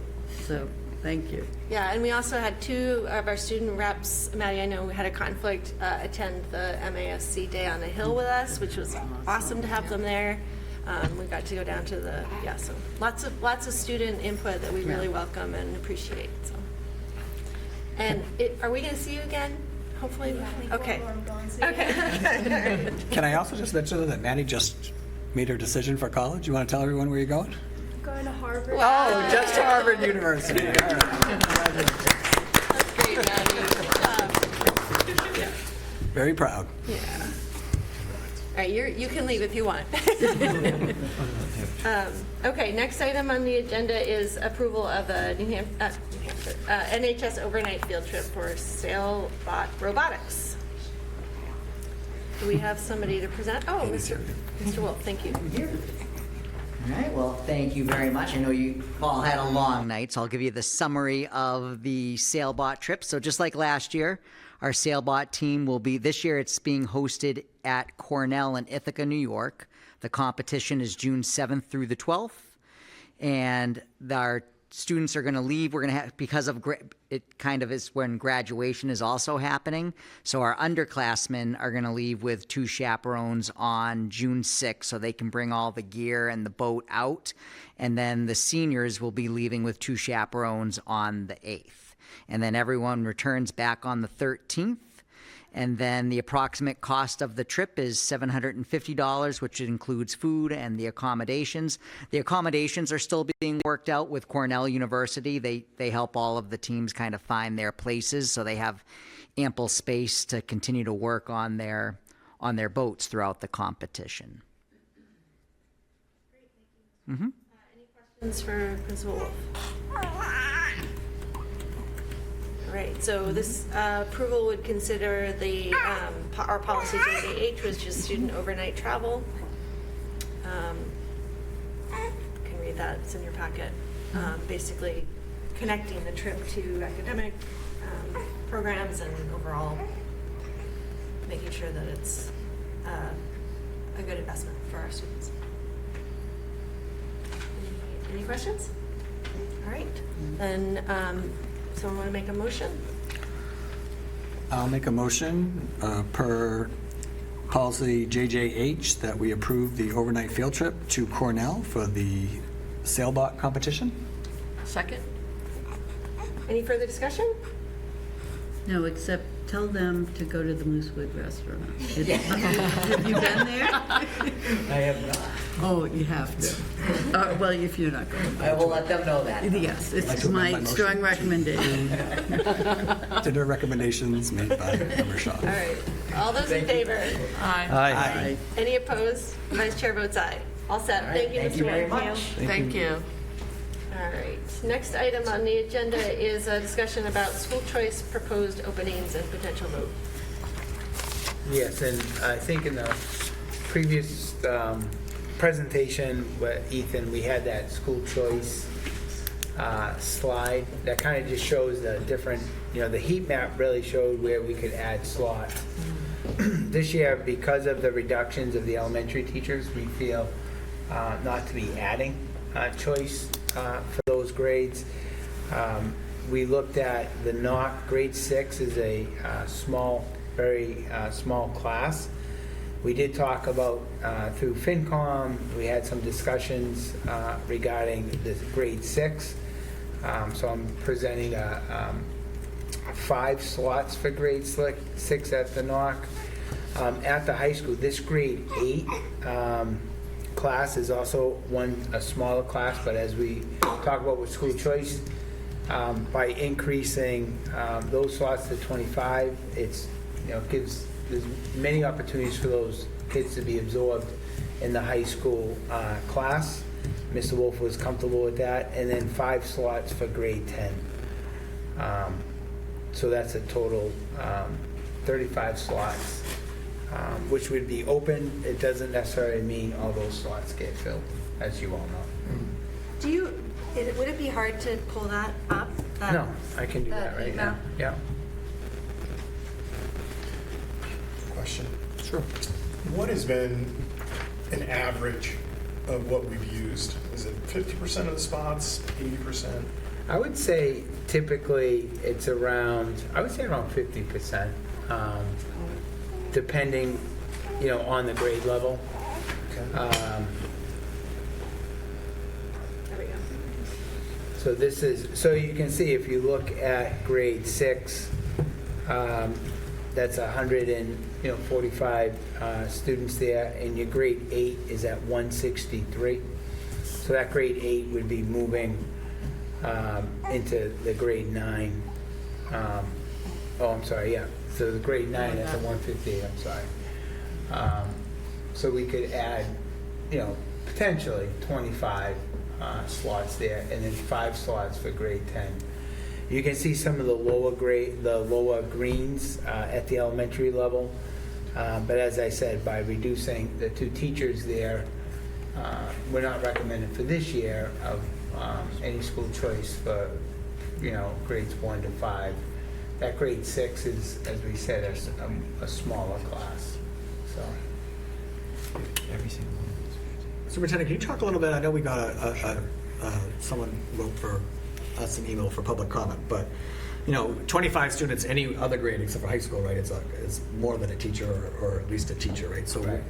Can you just tell everyone why we think this is a good move to open up that many seats in grade 9? Because with when you're looking at a high school schedule, if you look at the offerings, the class offerings, so it's not like, let's say elementary school or even middle school where you have ELA, math, science, social studies. Once you hit the high school, you have different levels. So you'll have honors English, regular English.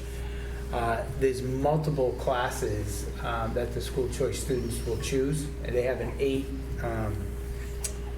8-day schedule, for example, with multiple levels in interest that the students can choose. So when you're looking at the options, if you're looking at, for some of those students, it could be, like 16 different types of schedules that they could engage in. So that gives more flexibility to absorb those students within the high school schedule. Because there's multiple electives, there's multiple levels, for all of your content areas. And it's a lot easier to absorb, students within the high school than necessarily it would be at the elementary school where you're in one class. Or even sometimes the case at the middle school where you have, just those classes, English, math, science.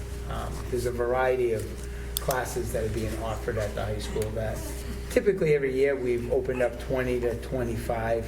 A lot of it is the charter school, River Valley. A lot of those students kind of together, like Newburyport students, Newbury students, and typically a lot of the choice slots get, those 8th grade students this year will be applying for school choice, typically. That's where we get the majority of our school choice for the freshmen will be coming out of the River Valley Charter School. So in looking at, I know you just answered the question about the 20, not necessarily everyone takes the spots, but I think we Correct. should assume that they will. Otherwise, why would we approve that number? So I guess, am I reading this correctly? If we added 25 choice spots in grade 9, that would increase that number. If everybody opted in, that number on the 26, 27 line would increase to over 40, would increase to 45 students of choice? For the high school? Yeah, in grade 9. No, grade 9, you would have, you would be adding an additional 25 over that 25. already. There are already Correct. 20 students entering next year in grade 9 who are current school choice students, so we would go up to 45. And I have to be honest, that gives me some pause, because there's no other grade that we have more than 32, I think is the highest, of choice students. And again, I know that this is a recommendation based on what we believe we have capacity for, but that gives me a little concern. So just offering it out there. Yeah. So I don't know if others have similar thoughts or different thoughts. Yeah, no, I think, go ahead. No, go ahead. I don't. 25%, right? That's a lot, Of the class. especially when we're trying to look. And we spoke about this in FinCom, if we could stick to that 8.3%, around the 8% line. If we could do that, that would be grand, And that, Which I understand, though, is we would have to then look at, the entire spectrum again, which right, doesn't sound possible. Right, we can't reduce choice spots we've already allocated. So No, I know that. Yeah, okay, I'm saying we need to look at where else they might slot in, which, according to the superintendent, there's There's no other really spots. nowhere else. Yeah. Any other comments or? Oh, sorry. One other point. Last week I said we had, where it was available, the ratio of special needs and so on, and I believe it was said that it follows the ratio that we have now. This such percentage. Are we equipped? Let's say we do get 25. Let's say that's just our number. Are we equipped to handle more special needs students if we're reducing special ed? Yeah, I mean, It's harrowing. I do not envy your position or the mayor's. I know that there's only so much money, and at some point, somebody has to raise their hand. It's an unpopular opinion and say, we need more money. And if it's not this year, it's going to come soon. And for those listening in the record, to believe that that's not going to happen is, a fantasy. So I think you were pointing to the fact that I think the staff has said to us that in general, the percentage of, although we can't predict, because we Right. don't know students entering and we don't screen them, that's just not part of the process. It's like can't. anybody else, there's Right. students in our district. Yep.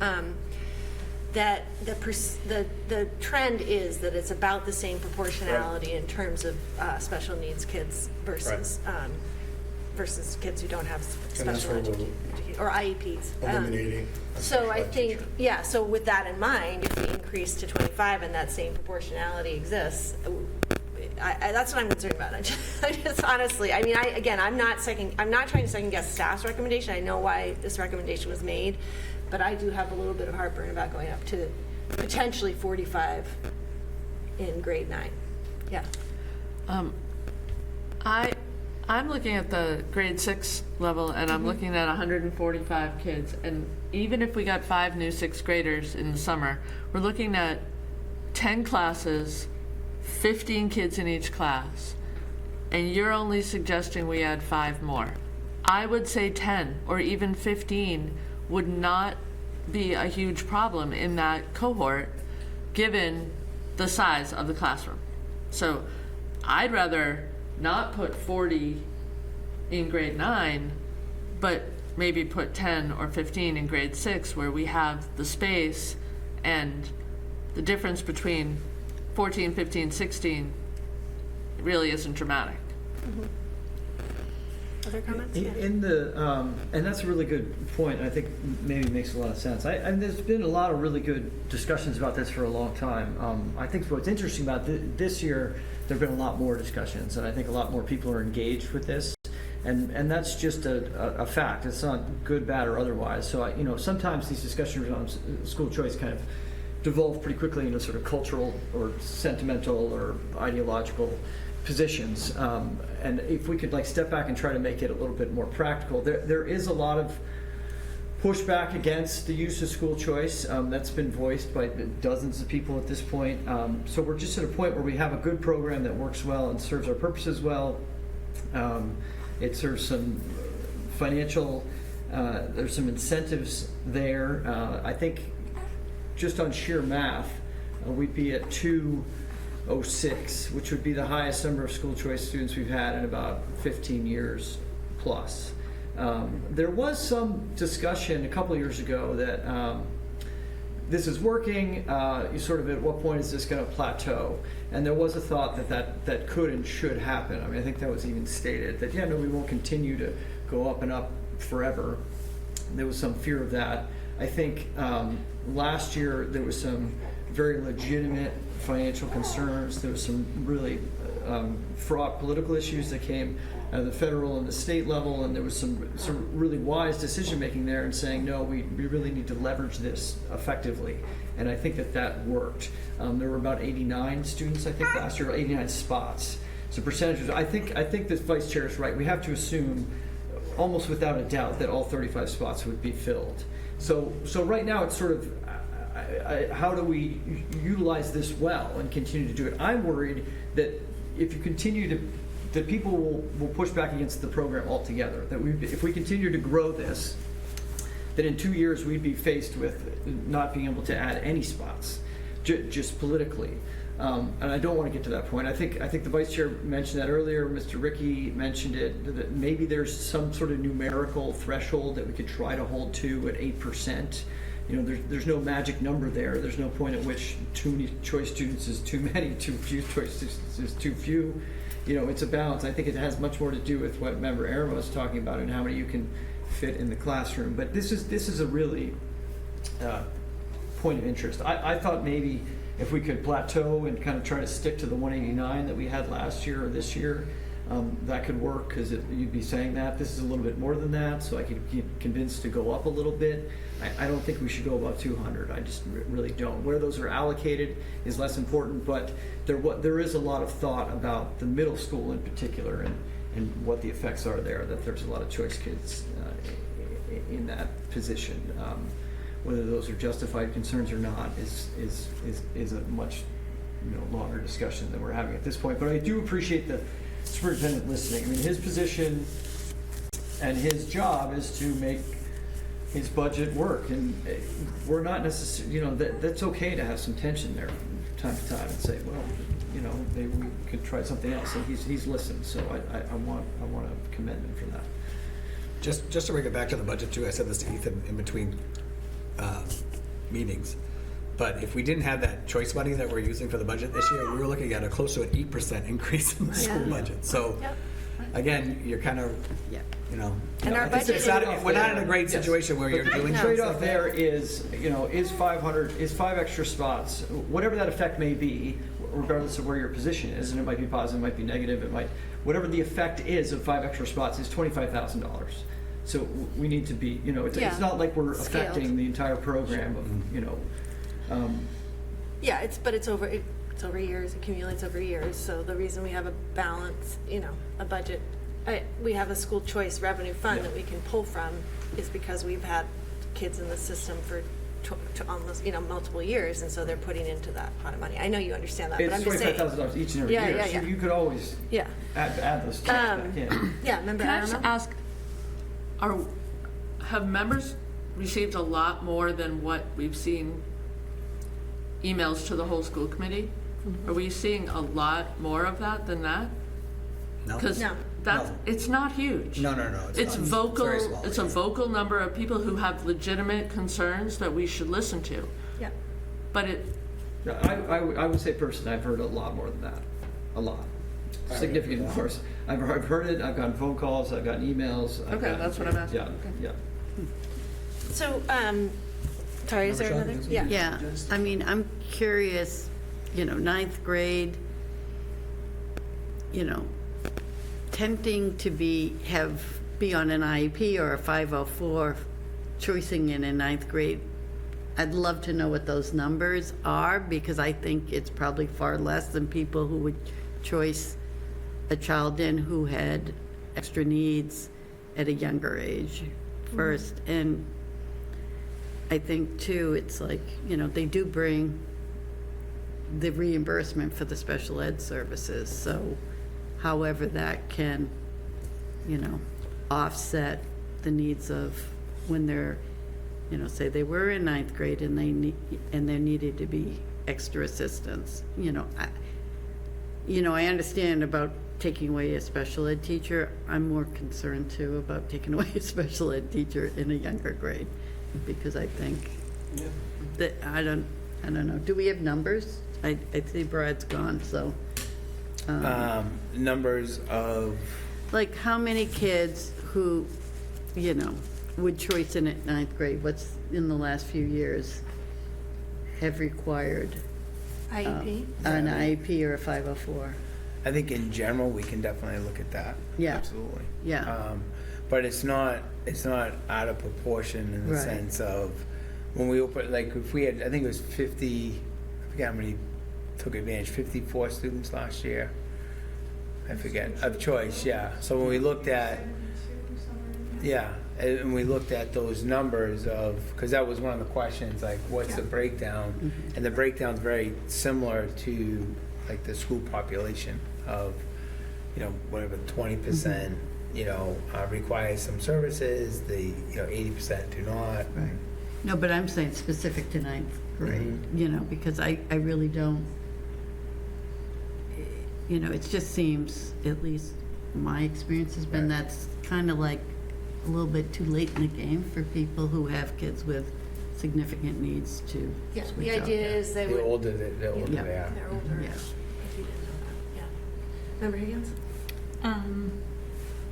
Just a couple of comments. One, I agree with you on ninth grade. That's just a large number and overall population-wise for that particular cohort. I think 25 is large, and so I just wonder if we can bring it down a little bit to a more manageable number. And then just looking at this heat map is really useful. That grade 6 sort of sticks out to me. I appreciate Member Aramo's comment about, maybe we can, if we want to have a certain number, taking some from the 25 at ninth grade and putting it into grade 6, and also looking at grade 4. I know I had mentioned previously not wanting to raise do choice numbers at the Bresnahan, grade 4 only being one grade above that, but it is a pretty small cohort right there. I just don't know if that's a possibility or not. I just wanted to raise the question. And then the last comment, I just wanted to respond to our public comment about grade 7. And you can see on the heat map here that that's, dark red, it's the largest class. And so just being explicit to respond why that wouldn't be on here and why I wouldn't say, could you please open up, a couple of spots in grade 7, is because it's such a high cohort already. And I may have misunderstood, but I thought it was for the next year's 7th grade, which would mean the 6th grade, right? Next year, 7th is You're right. projected. Sorry, you're right. That's I already misread that projected. chart. You're Yeah. right. Yeah. So 7th grade is already that's over the enrolled. Sorry. Did you have more? That was it. Okay. One thing that go ahead. No, Mark. you go ahead. One thing I did want to say about the middle school numbers, I am a little nervous about like where I'm a little concerned about opening up more spots this year in the NOC. I have to be honest, and I think I'll defer to the rest of the committee, but I just feel like right now we might need to just spend a year getting things solidified at the NOC. I know that grade 7, a lot of the people we've heard from have kids in the current grade 7. And then, I know we've been struggling a little bit with some staffing shortages, not for a variety of reasons, not because but I just feel I'm a little concerned about that. That's my just angst about middle school right now. Interesting, Member Higgins, that you bring up the elementary, because I think staff probably avoided adding numbers in elementary school because we had given sort of some guidance to avoid that. But if we're trending that we want to ask staff to revisit these numbers, I think if that's something we want to ask. I was just bringing up the fact that grade 4 is green, and we didn't discuss it. So I just wanted to say, maybe there's another reason. I brought up last time, there's intangible factors for why that might not be a reason for choice. So that's why I was just asking. Did you guys even think about Bresnahan, or did you just leave that off the conversation? No, well, we felt by reducing the teachers. Oh, right. That to then have the potential of be adding more students to those classes. Right. We You felt explained that like, earlier. Sorry. Yeah. Maybe that's a class that down the road, if it stays small, is the Correct. one that we can We can increase. put choice kids into. Yeah, and we can fluctuate, I know Member Higgins, we can take, 5, out of grade 9 and move it to, grade 6. You definitely have room for 10 in there pretty comfortably. Yeah, we were just from the feedback that we were getting, that's why we kind of shifted that to 5 and then maybe bump up on the back end there, so. Yeah. All right, any other comments or discussion? Yeah, Mayor. I was just going to say one thing, just because we got another, again, there's so much misinformation out there. I don't know if you can do like a quick, Yes. I mean, the fact that people think we're actually operating in a deficit by taking on a choice kid is the most ridiculous thing I've ever heard. So I don't know, can we maybe just quickly, just go through that and how kids obviously cost, students come in at different levels. It's not as simple as just dividing it by the number, and that's the cost. We're not taking on $18,000 of debt every time we take a student on. Yeah, I think that's a good point. So I mean, we got a few comments. One from an existing current counselor that we'll include in the record of the meeting. But I think one thing, just to be simple, I think people overcomplicate school choice. Honestly, we say it's complicated, but really it isn't actually that complicated. Our budget or needs don't go up by $22,000 just because somebody walks through that door. There's a lot of factors that influence the cost per student. Each individual student is unique. I think, there are some challenges for some students and there's some opportunities for others. And some students cost a lot to educate. Sometimes those things aren't just because of anything specific to that student. It might be because of their interests. That student might be an athlete. That actually does cost us a little more because we don't tell that student to pay for their athletic. They pay a participation fee, but that doesn't cover everything. Some students do have special needs, and they're on an IEP that gets identified, and those special education portion gets charged back to the sending district. So the $5,000 we get regardless, the whatever additional expenses related to special ed get charged back to the sending district, so we're not paying for it. However, I think we had a really robust conversation last time, and I think anybody who's sent me emails or sent us emails, I've encouraged them to look at that meeting because we went through a lot of questions. And I think, Member Higgins, you said it very eloquently, that there are some considerations that we do have to recognize. Like, there are some intangibles about, bringing students into our district that maybe aren't exactly quantifiable about what the budgetary impact is. It could be about, the overall class, whether that class can handle an influx of students who haven't been part of that class for a long time. It's sort of a gauge that the principals and the classroom teachers have to think about when they recommend these school choice numbers. But yeah, I mean, I think for me, it's like we have a a desk in a room with a seat at it. We're going to have it there regardless of whether we allow school choice kids in or not. And school choice is a way to fill that seat and get some money for it. And honestly, it really isn't a big cost for us. It's just that we have that availability, and we have to decide as a committee, do we do that, or do we not? We let that seat stay empty. Right. There's a philosophical side to Yeah, it. exactly. But like, I'm just getting a little tired, especially in a tough budget year when we're making tough decisions. Yeah. So we've got people in the public that still, think like, we're operating at some massive deficit because we're allowing a certain number of choice kids. I mean, the philosophical question is a valid one, and I think we have to tackle that at some point, for sure. Maybe we're tackling it right now. Maybe there is a magical number that, we should just try to stick with for now and see. I don't know. But, again, we've had this conversation a lot, especially my almost 9 years on the school committee, and it's frustrating. The one thing I want to point out is, to plug the video again, you guys did a great job on that. It answers these questions. Yep. It's painful to get the emails. Yeah, but I Same mean, we amount also of- appreciate that people give input. I think it's good for us to be aware of what people are talking about. So I appreciate that people are reaching out. I appreciate people are sharing detailed views on these things. I think there are a few repeat offenders. None of the people who've emailed recently. Well, one individual who really just want to make us angry. But the rest of them have all raised really valid points, and no parents expected to be an expert in school funding or school choice. So I'd rather they let us know their concerns, and I hope we're trying to answer them. I think what we get frustrated with is when it's sort of people who we've already answered the question to, who are from the community, beyond the school community, that are asking questions that honestly we've already answered, and they're spreading a lot of things that are faulty information. So, yeah. Member Boger, do you want to say something?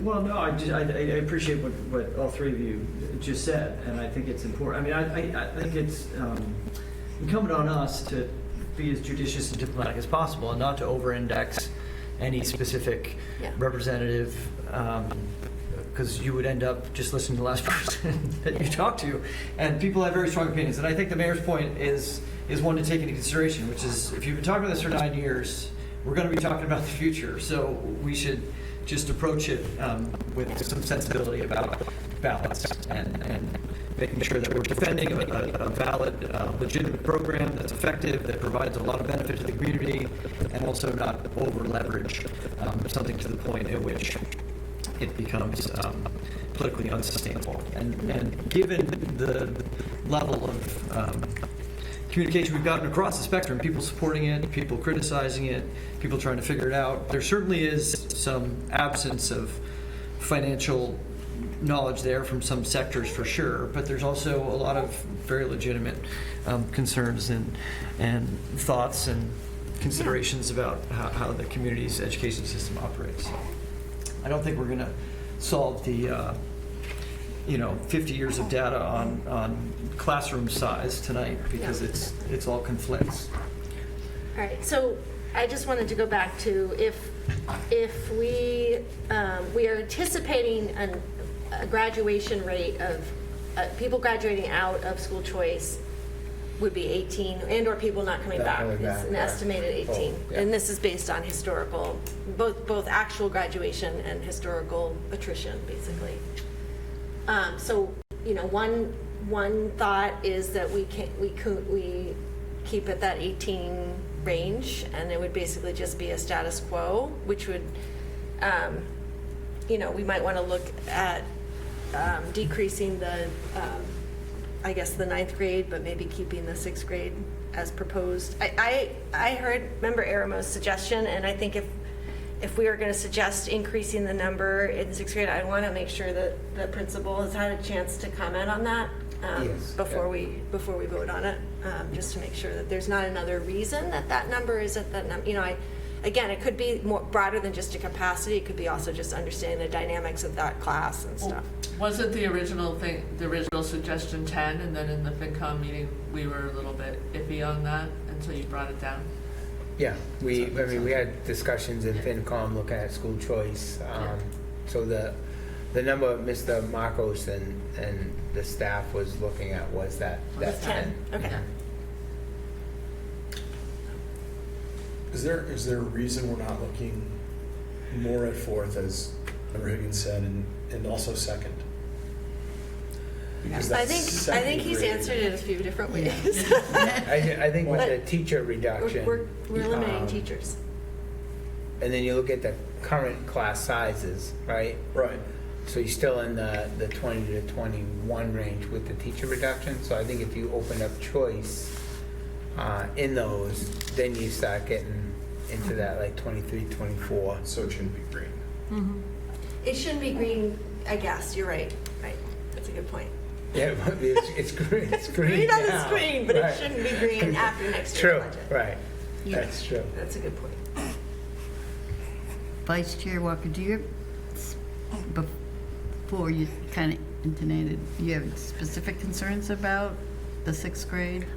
Only that I think that's where we've gotten the most feedback, and I just know that there's, again, this is just based on conversations with folks in the school that, there've been some challenges this year with ebbs and flows of filling positions and stuff, and I guess it's more the vibe from the feedback we've gotten. It seems to be the biggest concern seems to be in the middle school.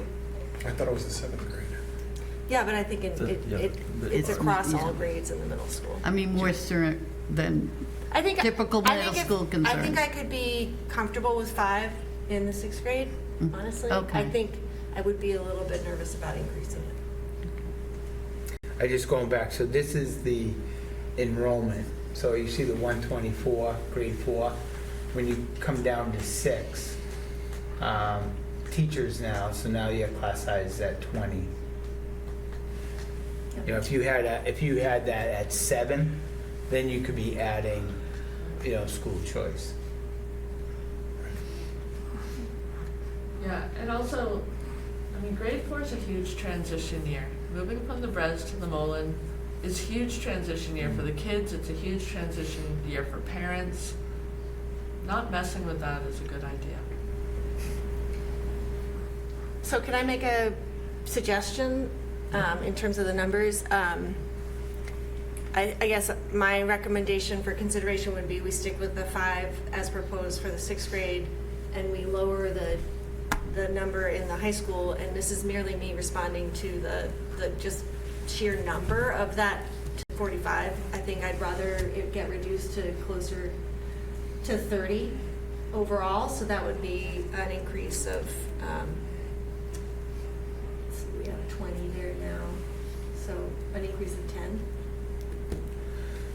Yeah, I think the school choice recommendation was 5, And 25, and 5. So 5 at 6th grade, 25 grade 9, and 5 at grade 10. So I guess I'm just proposing that we reduce that 25 to 10. For grade 9 to 10? Yep. Just throwing it out there. Because we have to move on. And you're looking at Either 20 that or total? we need You're to give looking at 20 guidance to total? come back. It would be, no, because right now it's 20, it would be 30 total. No, I'm sorry, but the number of spots total. Yeah, that would That would bring be it down 10 to- spots total for 9th grade. So- Because And that 20 would bring total that up for to school 30. choice. That would be, yeah, 20 total for school choice, sorry, yes. 20 new spots. Yeah, and I still think that 10 in that grade 6, given the numbers, could be easily absorbed. Okay, so with Member Aramo's proposal, it'd be 10, 10, and 5. So there's currently 8.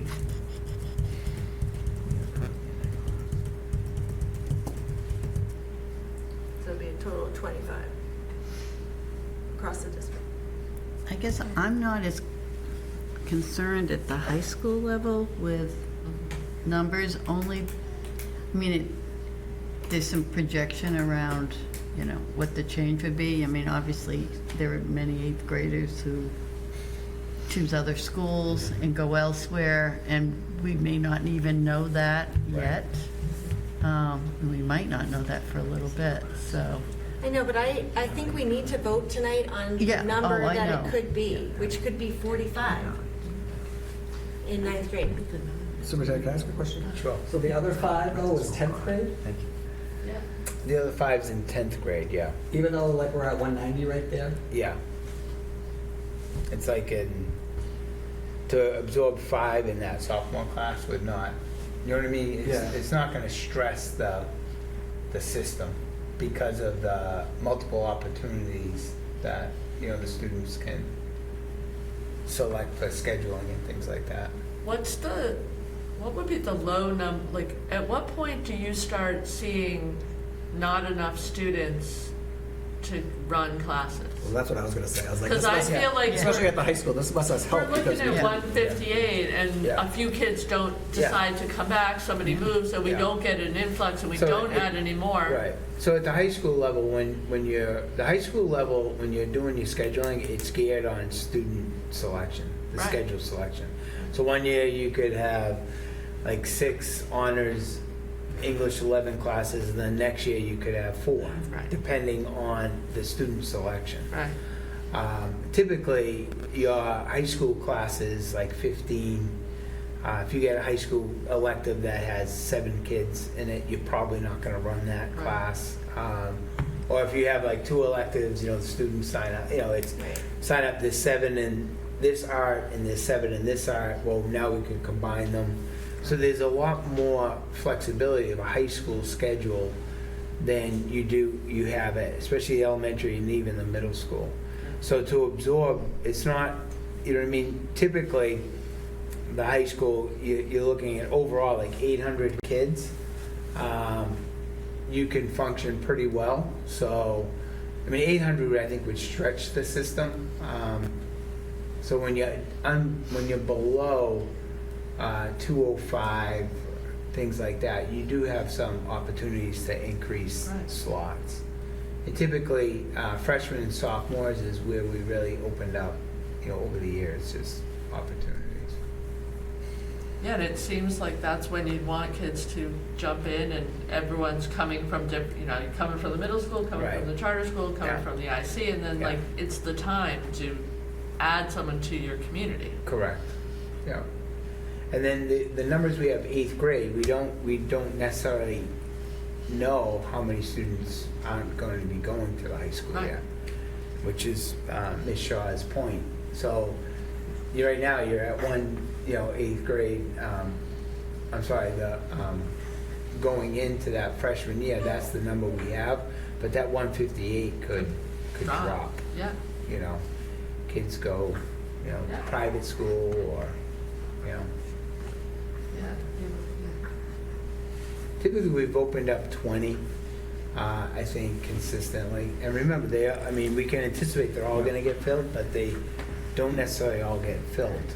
So, I would guess, just by function of them not using choice before the superintendent arrived and started utilizing this to our benefit, that because it would start from about an 8-year run, that we've never had that many coming in at the same time, right? Meaning previous choice kids that have come up through the system and then an influx of 20. It just may not have occurred. It wouldn't have. The superintendent made an interesting point a week or two ago, which is something to consider long-term. I don't think it'll guide tonight, but that, you know, the demographics for Newburyport, we're not only not a growth district, we're a shrinking district from a student population. There's no way to tell. I mean, that there might be an uptick in student-age families that come into town, but it would change the dynamic of the high school specifically if all of a sudden you had a high school of less than 700 kids, and that maybe is a less dynamic type of high school that you're used to. You know, there's obviously maybe some benefits to having smaller schools as well, but it's something to think about down the road, and why this system might actually benefit us to some degree. All right, well, anyone else have suggestions? So we're at what they proposed. I think there's been a suggestion to go up to 10 in 6th grade. I've suggested going down in 9th grade. nobody's talked about 10th grade.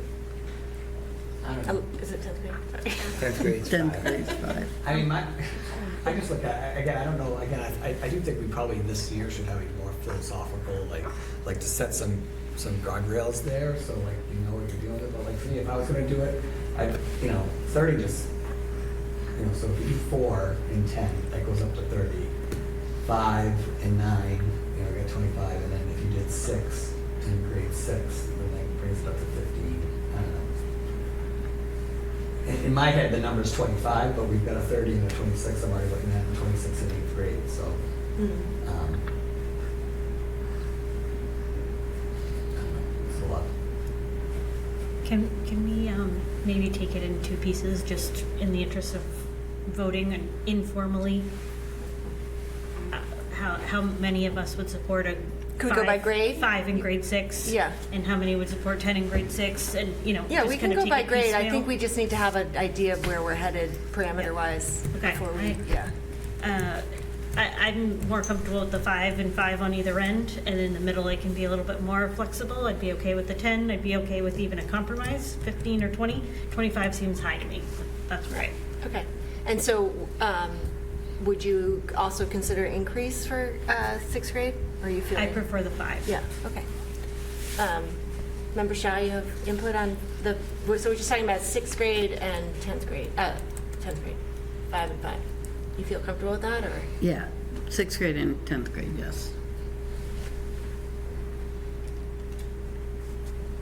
Other folks? I'm most concerned with the overall number, Okay. just doesn't get too high. That's all. Okay. Member Ricky? My only thought is if we get half the people, right, then we can just throw in 15 and hope we get all, or 10 and hope we get all. Because I don't think our number is going to affect the amount of people that come. If it's a low number, we're going to fill it all. If it's a high number, maybe we're going to fill half. I think at this point, the demand is there, so it's not necessarily like you increase the supply and the demand. Right. The demand for 35 spots is certainly there. I think they'll all fill regardless. I mean, look at the other districts. You'd have to assume. Yeah, and that's what I think. I mean, just look at what's happening in a good surrounding point. communities. I do think those, whatever you open up in grade 9 are going to fill, whether it's 5, whether it's 10, whether it's Right. 15, whether it's 20. So I would go with It's the just- number it's that we just our feel decision. is going to get hit. And if it's, All right, Member Aramone, you suggested going up in grade 6. Are you comfortable with grade 10? Yeah, I think 5 in grade 10 is probably as much as we'd want to do, given what that number looks like now. Okay. Mayor, do you have any additional comments on, I don't think you changed grade 10, right? Well, I mean, if I would do it, I'd do 4 and 10. I'd do 6. Now you're being complicated. I know, and I'm being complicated, but I mean, like, I'm happy to go along with everybody. I just think. Why don't can we just vote on grade 10 for now? Okay. Yes. All right, so we're going to vote, accept a motion to open 5 school enrollment. The proposal is to open 5 school enrollment spots in grade 10. We'll discuss the others as well after that. I'll second 5. Okay? So I guess I'm making the motion. Member Ricky seconding. Any further discussion? So this is just voting on the enrollment for grade 10. 5 spots in grade 10. Okay, all those in favor? Aye. Vice Chair votes aye. All right. So does someone else want to make a motion for discussion purposes for a different grade? I move to open 10 spots in grade 6. I'll second that. All right, discussion. Member Higgins, you have concerns about that? I think I prefer the 5 number for 2 reasons. One, the overall school choice numbers for the district, as Member Boger discussed. Secondly, the amount of public comment we've gotten has been directed at the middle school level, so just thinking about keeping that at a lower number. Yeah, so I think that's why I'd go with 5. Other thoughts? 7. You've thrown out other numbers? Okay. What'd you so- say? 7. So so a compromise? I'm okay with 5 because, I mean, I think we're going to have opportunities to have that conversation in following years. So, I mean, if 5 is something people feel comfortable with, then I would say let's try to make it easy and do 5. at some point though, the overall number has got to be thought of, you know, I mean, like, so now, like, you know, it's just, It affects grade 9, right? yeah. I would do 10 only if there was like a clear sort of orientation, kind of how to welcome, you know, the students into the middle school in a, you know, very careful, thoughtful, holistic way. Okay, well, I think that's probably a bigger ask. Thanks, Member Shaw. Well, but it underscores that we're dealing with a Yeah, I complicated think that's the situation. question. If you don't feel comfortable that we're prepared to. Yeah, so then I you would should go to with 5. I'm going Okay. 5, yeah. And I'm also leaning towards 5. So, I could be persuaded. all right, so do you want to withdraw your motion? I will. Okay, so someone else want to make a motion so Member Aramo doesn't have to go against herself? I move to accept 5 choice openings in grade 6. Second? All right, further discussion? All right, so this is the vote on the middle school, grade 6, to accept 5 as recommended by staff with our input. All those in favor? Aye. And the vice chair votes aye. Any opposed? Okay. All right, so as the mayor said, but that was kind of intentional. So now we need to decide at grade 9, what are we comfortable with? And I've already said I'm not comfortable with 25, but I would open it to somebody else who would like to make a motion.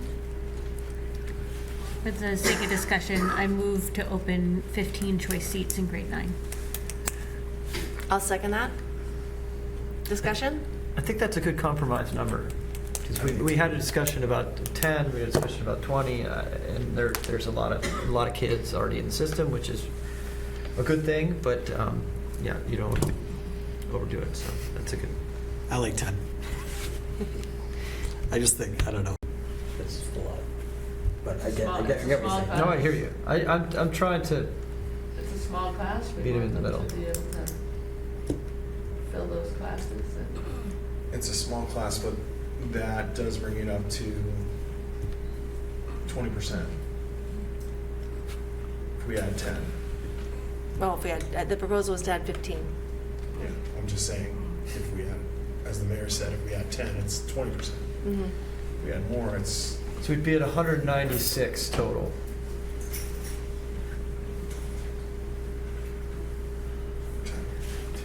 No. Be 158 plus 15, right? Oh, the number of choice students total, sorry. Oh, thank you. Across the district, yeah. Okay.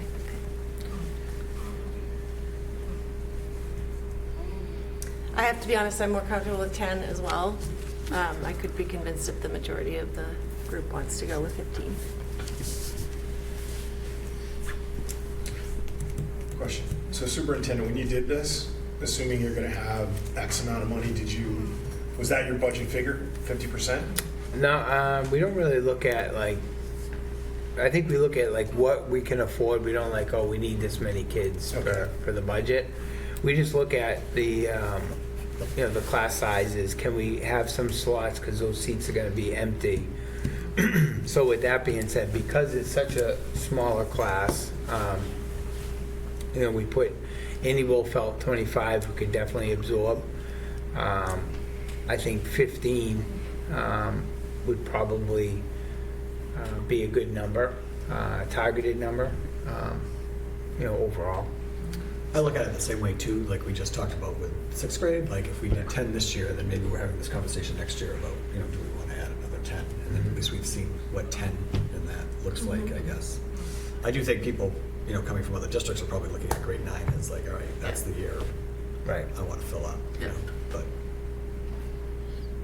Yeah, typically, like I said, for these slots, a lot of them are coming from the River Valley. So you have the Newburyport students that are already just going to come into the high school anyways. But a lot of that class, those kids also follow. Yeah. So they could be from Newbury or.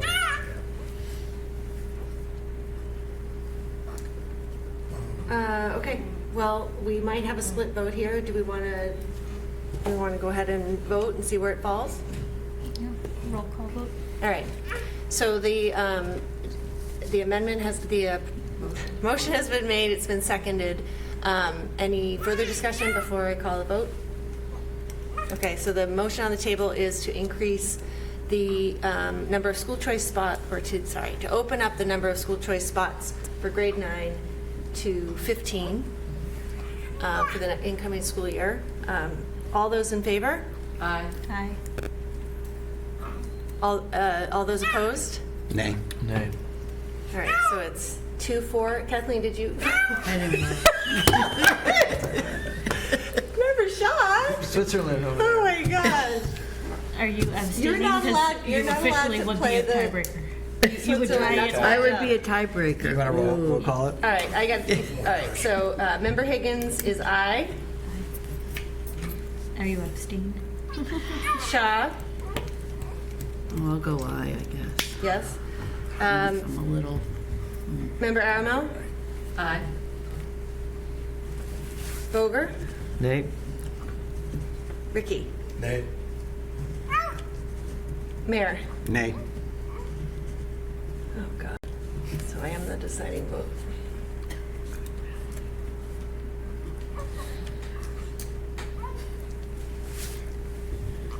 Your vote has been I clear. can't believe we've talked about this All long. right, I'm going to vote yes. Oh, tiebreaker. Shocker. I know, sorry. All right, so the motion passes on a very split vote, which is so unusual for us, but I appreciate the discussion, and, you know, I think I could have gone either way, honestly, so that's where we are. So that gives us a total of 25. 25? 25 new, And the original was 45. the original was 45, correct. So let's hope we get all of those, and Yeah, there's our fund. still under 200. Yep. 35, Okay. Original was 35. 35. Oh, I'm sorry, yes, the original was 35. It was 5, 5, and 5, 5, and 25, yeah. All right, thanks, everybody. I think that was a good discussion. All right, so moving on to the next one is, next item, hopefully, just a review of the school committee meeting schedule. I think, do we have to vote on this? Just a draft. Just for FYI purposes. Is there anything you wanted to note? And yellow, those are like holiday type things on the school calendar. So like November 11th is Veterans Day, so you have to decide where you want to move that number. And I will tell you that the senior center reached out to me today to see if we had a schedule yet, because they're getting phone calls and they don't want to take up space, give out space that you would want. So I told her just to kind of keep the second and fourth Wednesdays in her mind so that they don't give those dates out until you hopefully maybe vote on the late April meeting. Okay. So this is your first draft. Okay, great. Appreciate it. Any questions on the proposed draft for our meeting schedule?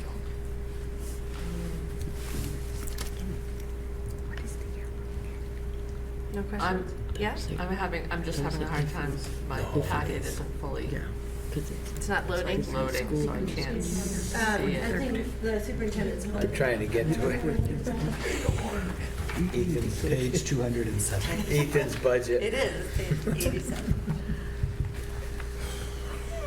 Choice. Keep going. There There So you go. the question would be like December 23rd, are we gonna have a meeting on that date? So we aren't. So those, November 25th and December 23rd are ones, and also November 11th are ones that we would have to reschedule because they already do conflict with, like, I think November 11th is Veterans Day. Yeah. We wouldn't want to have, and November 25th and December 23rd are both half-days for holiday, in advance of school vacation. So, yeah, we would want to reschedule those. So we will need to propose alternative dates at some point for those. Should we go ahead and give Joanne like a directive? She's Sure, gotta book yeah, if those people feel Tuesdays, if good people about feel that. okay with that, so we Yeah. keep it the same week. Is that, I mean, I are don't know you what good the- getting some direction tonight from us? I do know this Okay. space, I mean, again, we could always go to high school, but I know this space does book up, so Right. It's a good if we want to point. be ahead of it, like, you know, like that 24th is, you know, Thanksgiving week, so I don't know if everyone is here or travels during that time, but, you know, the 10th, I can already see that there's nothing on. Okay, so that's, the 10th would be a Monday? The 10th is a Tuesday. Tuesday. Yep.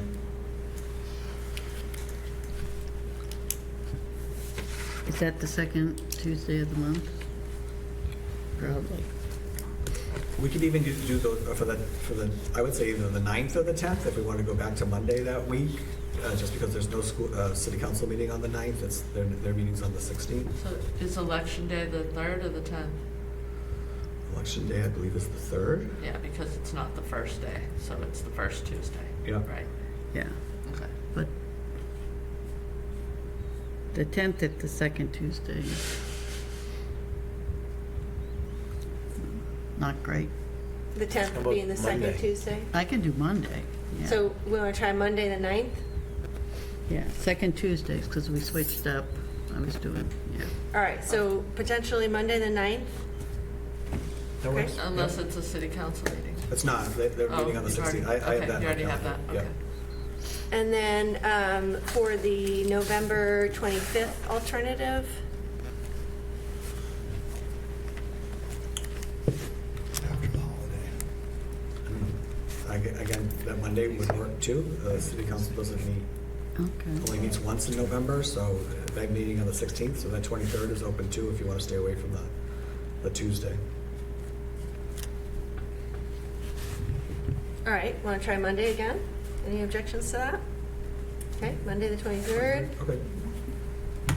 and same with December? It was so funny, I was just going to say before we started all this, I was like, I've really enjoyed the Wednesday meetings. Now we're gonna have And now I a just bunch of offered 2 Mondays. Mondays. Yeah, so then December is the 23rd. We could go with, we could vary it up and try on Tuesday that week. I think there is something to be said for uniformity. when Just you're have it 2 be weeks Monday? out and trying to do. Is that a conflict too, same Mayor? Do you Monday. know? Which one? The 21st. Yeah, and then member Yell. Wow, you are a member. basically. Ms. Yell will check on availability of rooms. We may need to revisit this if we can't find available rooms. I think the city council only meets on the 7th that month. At least that's what's in my calendar, so. We could also just cancel that meeting. We have canceled that We late have, meeting in the Yeah, past. so the holiday I mean, week, everyone's yeah. so busy. Yeah, that would be fine with me if we decided. All right, why don't we do that? Why Yeah. don't we just cancel the Yes. 25th, 23rd, and we can always, if we need to, like the mayor said, Right, we we can always always call a special schedule a meeting. meeting. Okay, All right. good job. That was much more efficient. I mean, I appreciate the school choice vote. Okay, I'd like to go back to school for a second. reopen that. All right, Member Ricky, next item is yours. Traffic Committee, Circulation and Safety Advisory Committee proposal. So I adjusted the text of it. Basically, as I said last time, it's because I feel the traffic situation at the Molten Knock is tough for students coming from the beautiful traffic pattern at the Brez to the Molten Knock, and it's only going to get worse with the rec center open. So I think some sort of different path needs to be at least thought of or looked at. And I think the only change was that from the prior draft was just the committee will be comprised of up to 7 members versus, I think. Correct. Yeah. And then membership of the advisory committee per our process would be probably with direction from the mayor and potentially some city staff and the superintendent. And Yeah. then we usually have a couple members on our advisory committees, so from the school committees. Great. So I think it would just be a motion to approve this unless people have any revisions. And Mr. Ricky, you can, Okay. Motion to approve. okay. Second. Any further discussion? I think the only thing I would say is let's plan on a total, did you already say this 1 year? Yep. Yeah, Up to a okay. year. So I think we would just keep it at a year and then we can revisit whether we want to extend that period. So I think that's clear in here, so. Any other discussion? Okay, all those in favor? Aye. Any opposed? Vice Chair votes aye. Great. Next item is, subcommittee updates. Mr. Broger, you want to kick it off? Yeah, I guess it's going to be tough to report. We'll get back to athletic fees, and maybe we'll bring that to the committee, maybe in the next meeting, to have a broader discussion. And the superintendent and Mr. Manning have done a lot of great work on that, and the discussions have not come up with anything definitive as of yet. So, but they've got a lot of different paths and proposals that maybe would be good to do in 2 weeks. Yeah, and I feel that we probably need to see where the budget it lands Okay. before we have. Oh, okay, so we could wait, yeah. Yeah, That that's might- how I've been feeling. Fair enough. Yeah, no, I was just thinking about getting Because people I in the think that fold of might the influence discussion, our but decisions. that does make Yeah. a lot of sense, because that would drive the suggestion. Yeah. Great, thank you.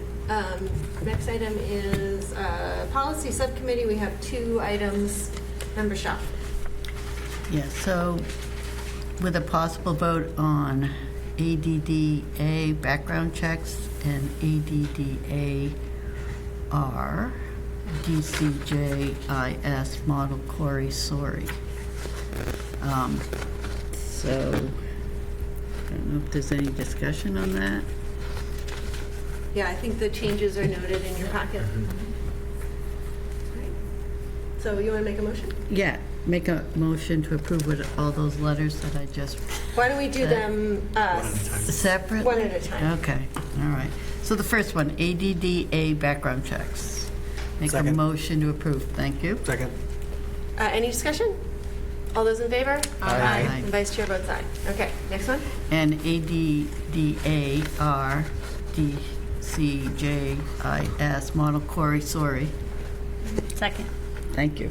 Any discussion? All those in favor? Aye. Yeah. Vice Chair votes aye. Approved. Well done. I think you just wanted to hear And I don't you think say we- all those letters again. I don't think we have another meeting scheduled yet. We're waiting to see if there's additional information, right? We haven't scheduled anything yet. No, Okay. no, not yet. Okay. Yep. Teaching and Learning Subcommittee, Member Higgins. Our next meeting is next week on the 15th. Agenda item is the district health survey results. Great.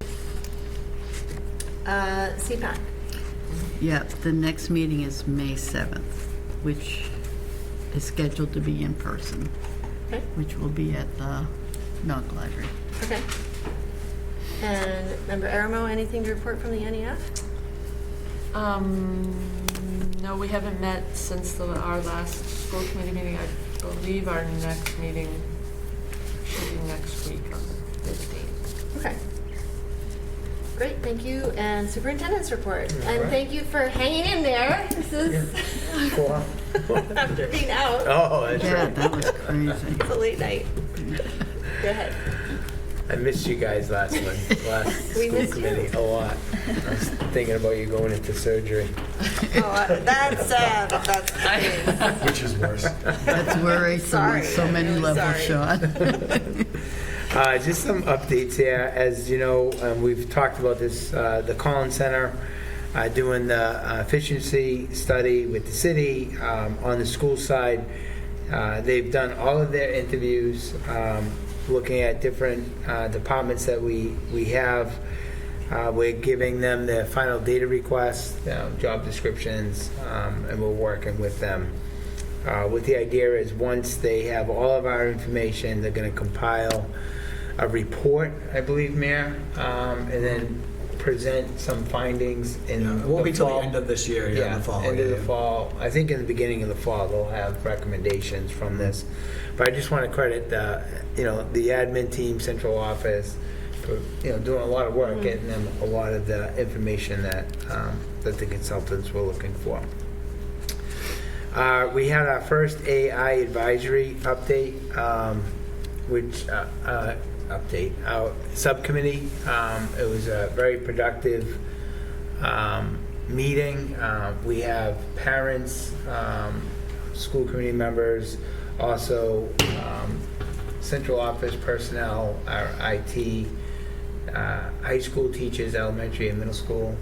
It was a great first meeting, and we're really looking at developing guidelines around those 4 areas that are listed here, and then present those to the school committee probably late May, early June. And we really believe with the advancement of technology, to have some guidelines around those different areas is really the key. And once we have specific guidelines, then no matter what we're utilizing, if we're looking at a product, we're looking at a program, then we can ask ourselves these type of questions and cover the bases, like, you know, is this product or whatever we're looking at for the technology good for the district?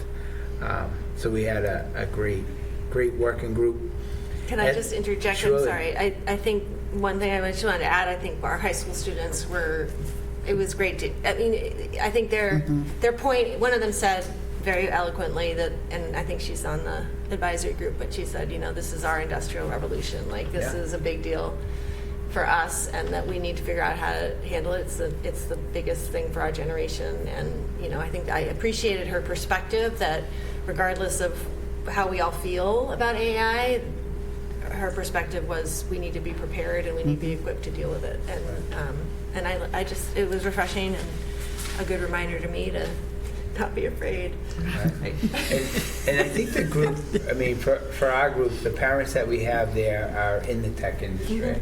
So they're on the front lines. And then we also have members that really aren't familiar with technology. Right. So we have, I think we have a good group of discussions from novice users and, but no, I agree. I agree. It's, and then just getting perspectives from the parents and just about the use of the students. And I think, you know, like a lot of technology, our students are very familiar with AI technology, and you know, we had some great discussion on how the students are telling their parents, don't trust that, it's AI. Oh, wow. Which Good for them. It's just the opposite, like you would think the opposite would be.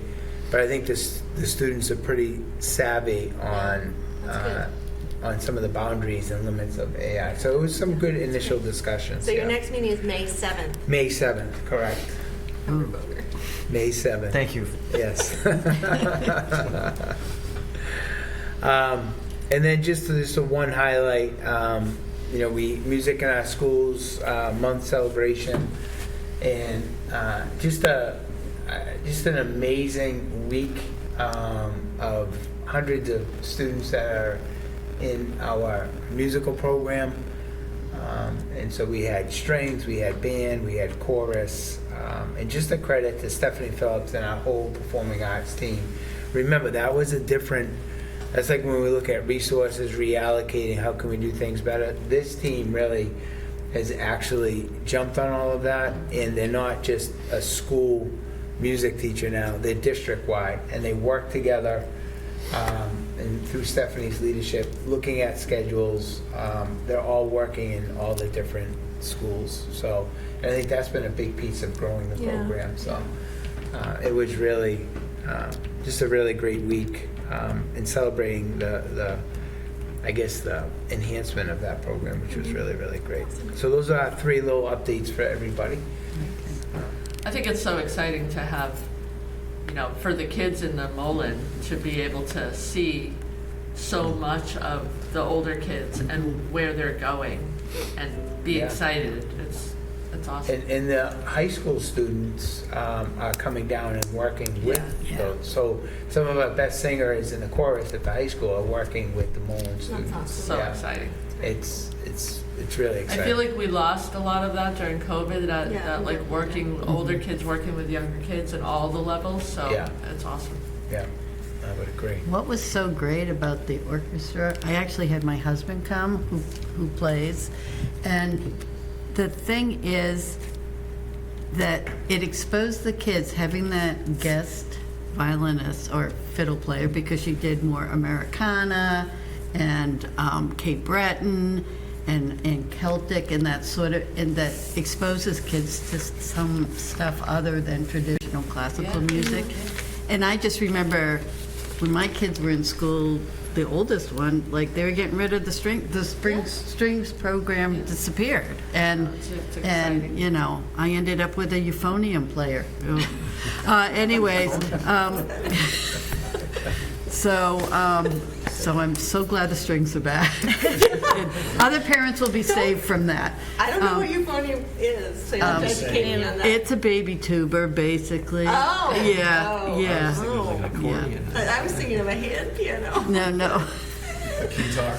I was like a dulcimer. We all need musical training. It's the one where you Clearly, we missed our orchestra. But, yeah, so it was wonderful, and the chorus, and I went to 2 out of the 3 nights. I would've That's thought- awesome. It was good. Cool. All right, well, thank you, Superintendent. And that brings us to new business. Any new business? Yeah, member. Just want to comment on the Day on the Hill. It was impressive Yes. and informative, and we're in a lucky position compared to a lot of other schools. Yes. Yeah. Even though what we're looking at as far as a budget, and it was great that we had 2 students join us as well. Yeah. Agreed. I would have expected a larger group, not from here, but from the state. Yeah, It was pretty light on attendance. it was. Yeah, overall. Yeah, But we you're right. we had a You front row represented. seat. We got Yep. there, and I looked around, and everyone was sitting in the front row. Our whole contingent, we were right in the front. That was my And we filled up a whole row. Right? And the lunch. Was Oh my so God. good. All Yeah, the vote tech we're rubbing food this in because it was across really, the state. really It was, it was It was so good. And it was just a smorgasbord. You could go back for multiple rounds. There was tacos, there was was so beef, much there great was food. chowder, there were lobster sandwiches, there were roast Yeah. beef 3-ways, yeah. there were good. noodles. I was There was supposed to go really to good that. dessert. You missed out. Oh, it was, Spectacular. it was incredible. Couldn't eat that anyway. Yeah, but overall, I think it was really good. I've actually never been before, but I think just hearing from the MASC representatives in terms of like challenges that other districts are facing, Yeah. but that we also all have the similar like goals in terms of, advocating for increasing Chapter 70 allocation per student and fixing the, why am I blanking? The other thing. But MASC gave us a sheet to pull from and to hand to our legislatures, which we did. We had lunch with Representative Shand, and we saw Senator Tarr, but we deferred to the Pentucket people for that Yeah. one. So, yeah, it was good. Thanks everybody for coming. It was Yeah, and the students, they were very impressed Yeah. as well. good. I Yes, mean, it came. yeah, Yeah, it and was ask great. good questions. Oh, my Yeah, goodness, absolutely. yes. It was good. On that note, the MASC conference that happens in November typically has been on the Cape, which has discouraged people other than Ogre and myself, and maybe you've gone a few times, from going. You used to go all the time. They have moved it to Danvers. So I think Danvers. It's in Boston. It's Boston or North Shore. So it'll be very accessible. It could even be a day trip rather than an overnight on the Cape. So I'll share, if people haven't gotten information, we'll make sure that gets into people's packets and can start planning ahead. But I'm really excited that it's so close because I think it means that it'll be more accessible and yeah. All right, any other new business? Yeah, I've got two things. One is the Newburyport Rec and Youth Center's Asset Awards. One of the recipients is Mark Cooper, our new Bresnahan Crossing guard, Yes. Oh, I saw that. who is also my neighbor. Okay, and is, I took him out for coffee at waves all Olives the time. today. He waves. He's amazing, and That's so cool. and it's wonderful. So I'm so pleased, and That's awesome. and he's really, he's great. So, and the other thing I'll just throw out on my AI mission this week, the AI doc that's being shown at the screening room. I went last night. It was amazing. It was, I said it was like an existential situation. It was, it was humorous at times. It was sad. It was provocative. Listening to other people in the crowd It was amazing. So if anyone has any interest, tomorrow night, unfortunately, well, tomorrow afternoon at 4:15 is the last here in Newburyport. Yeah, I know. Sometimes they extend it. I wonder if we could convince them. I know. Maybe. How's the popcorn down there? The popcorn is the best. It is the Can't let it go. dude. I can't help myself, I'm sorry. Sorry. No, Popcorn is great there. it You're is right. very good popcorn, and yeah. Anyway, so hopefully, Yeah, that's great. more people. We talked to the students about Yeah, it, maybe and we'll we'll look at having a hopefully screening they'll or something go. at the high school. Yeah, maybe we'll get it to the high school. Yeah. What do you think? I don't know. Okay. All right, great. So we'll take a motion to adjourn. Motion to adjourn. Second. All those in favor? Aye. Great. Adjourn.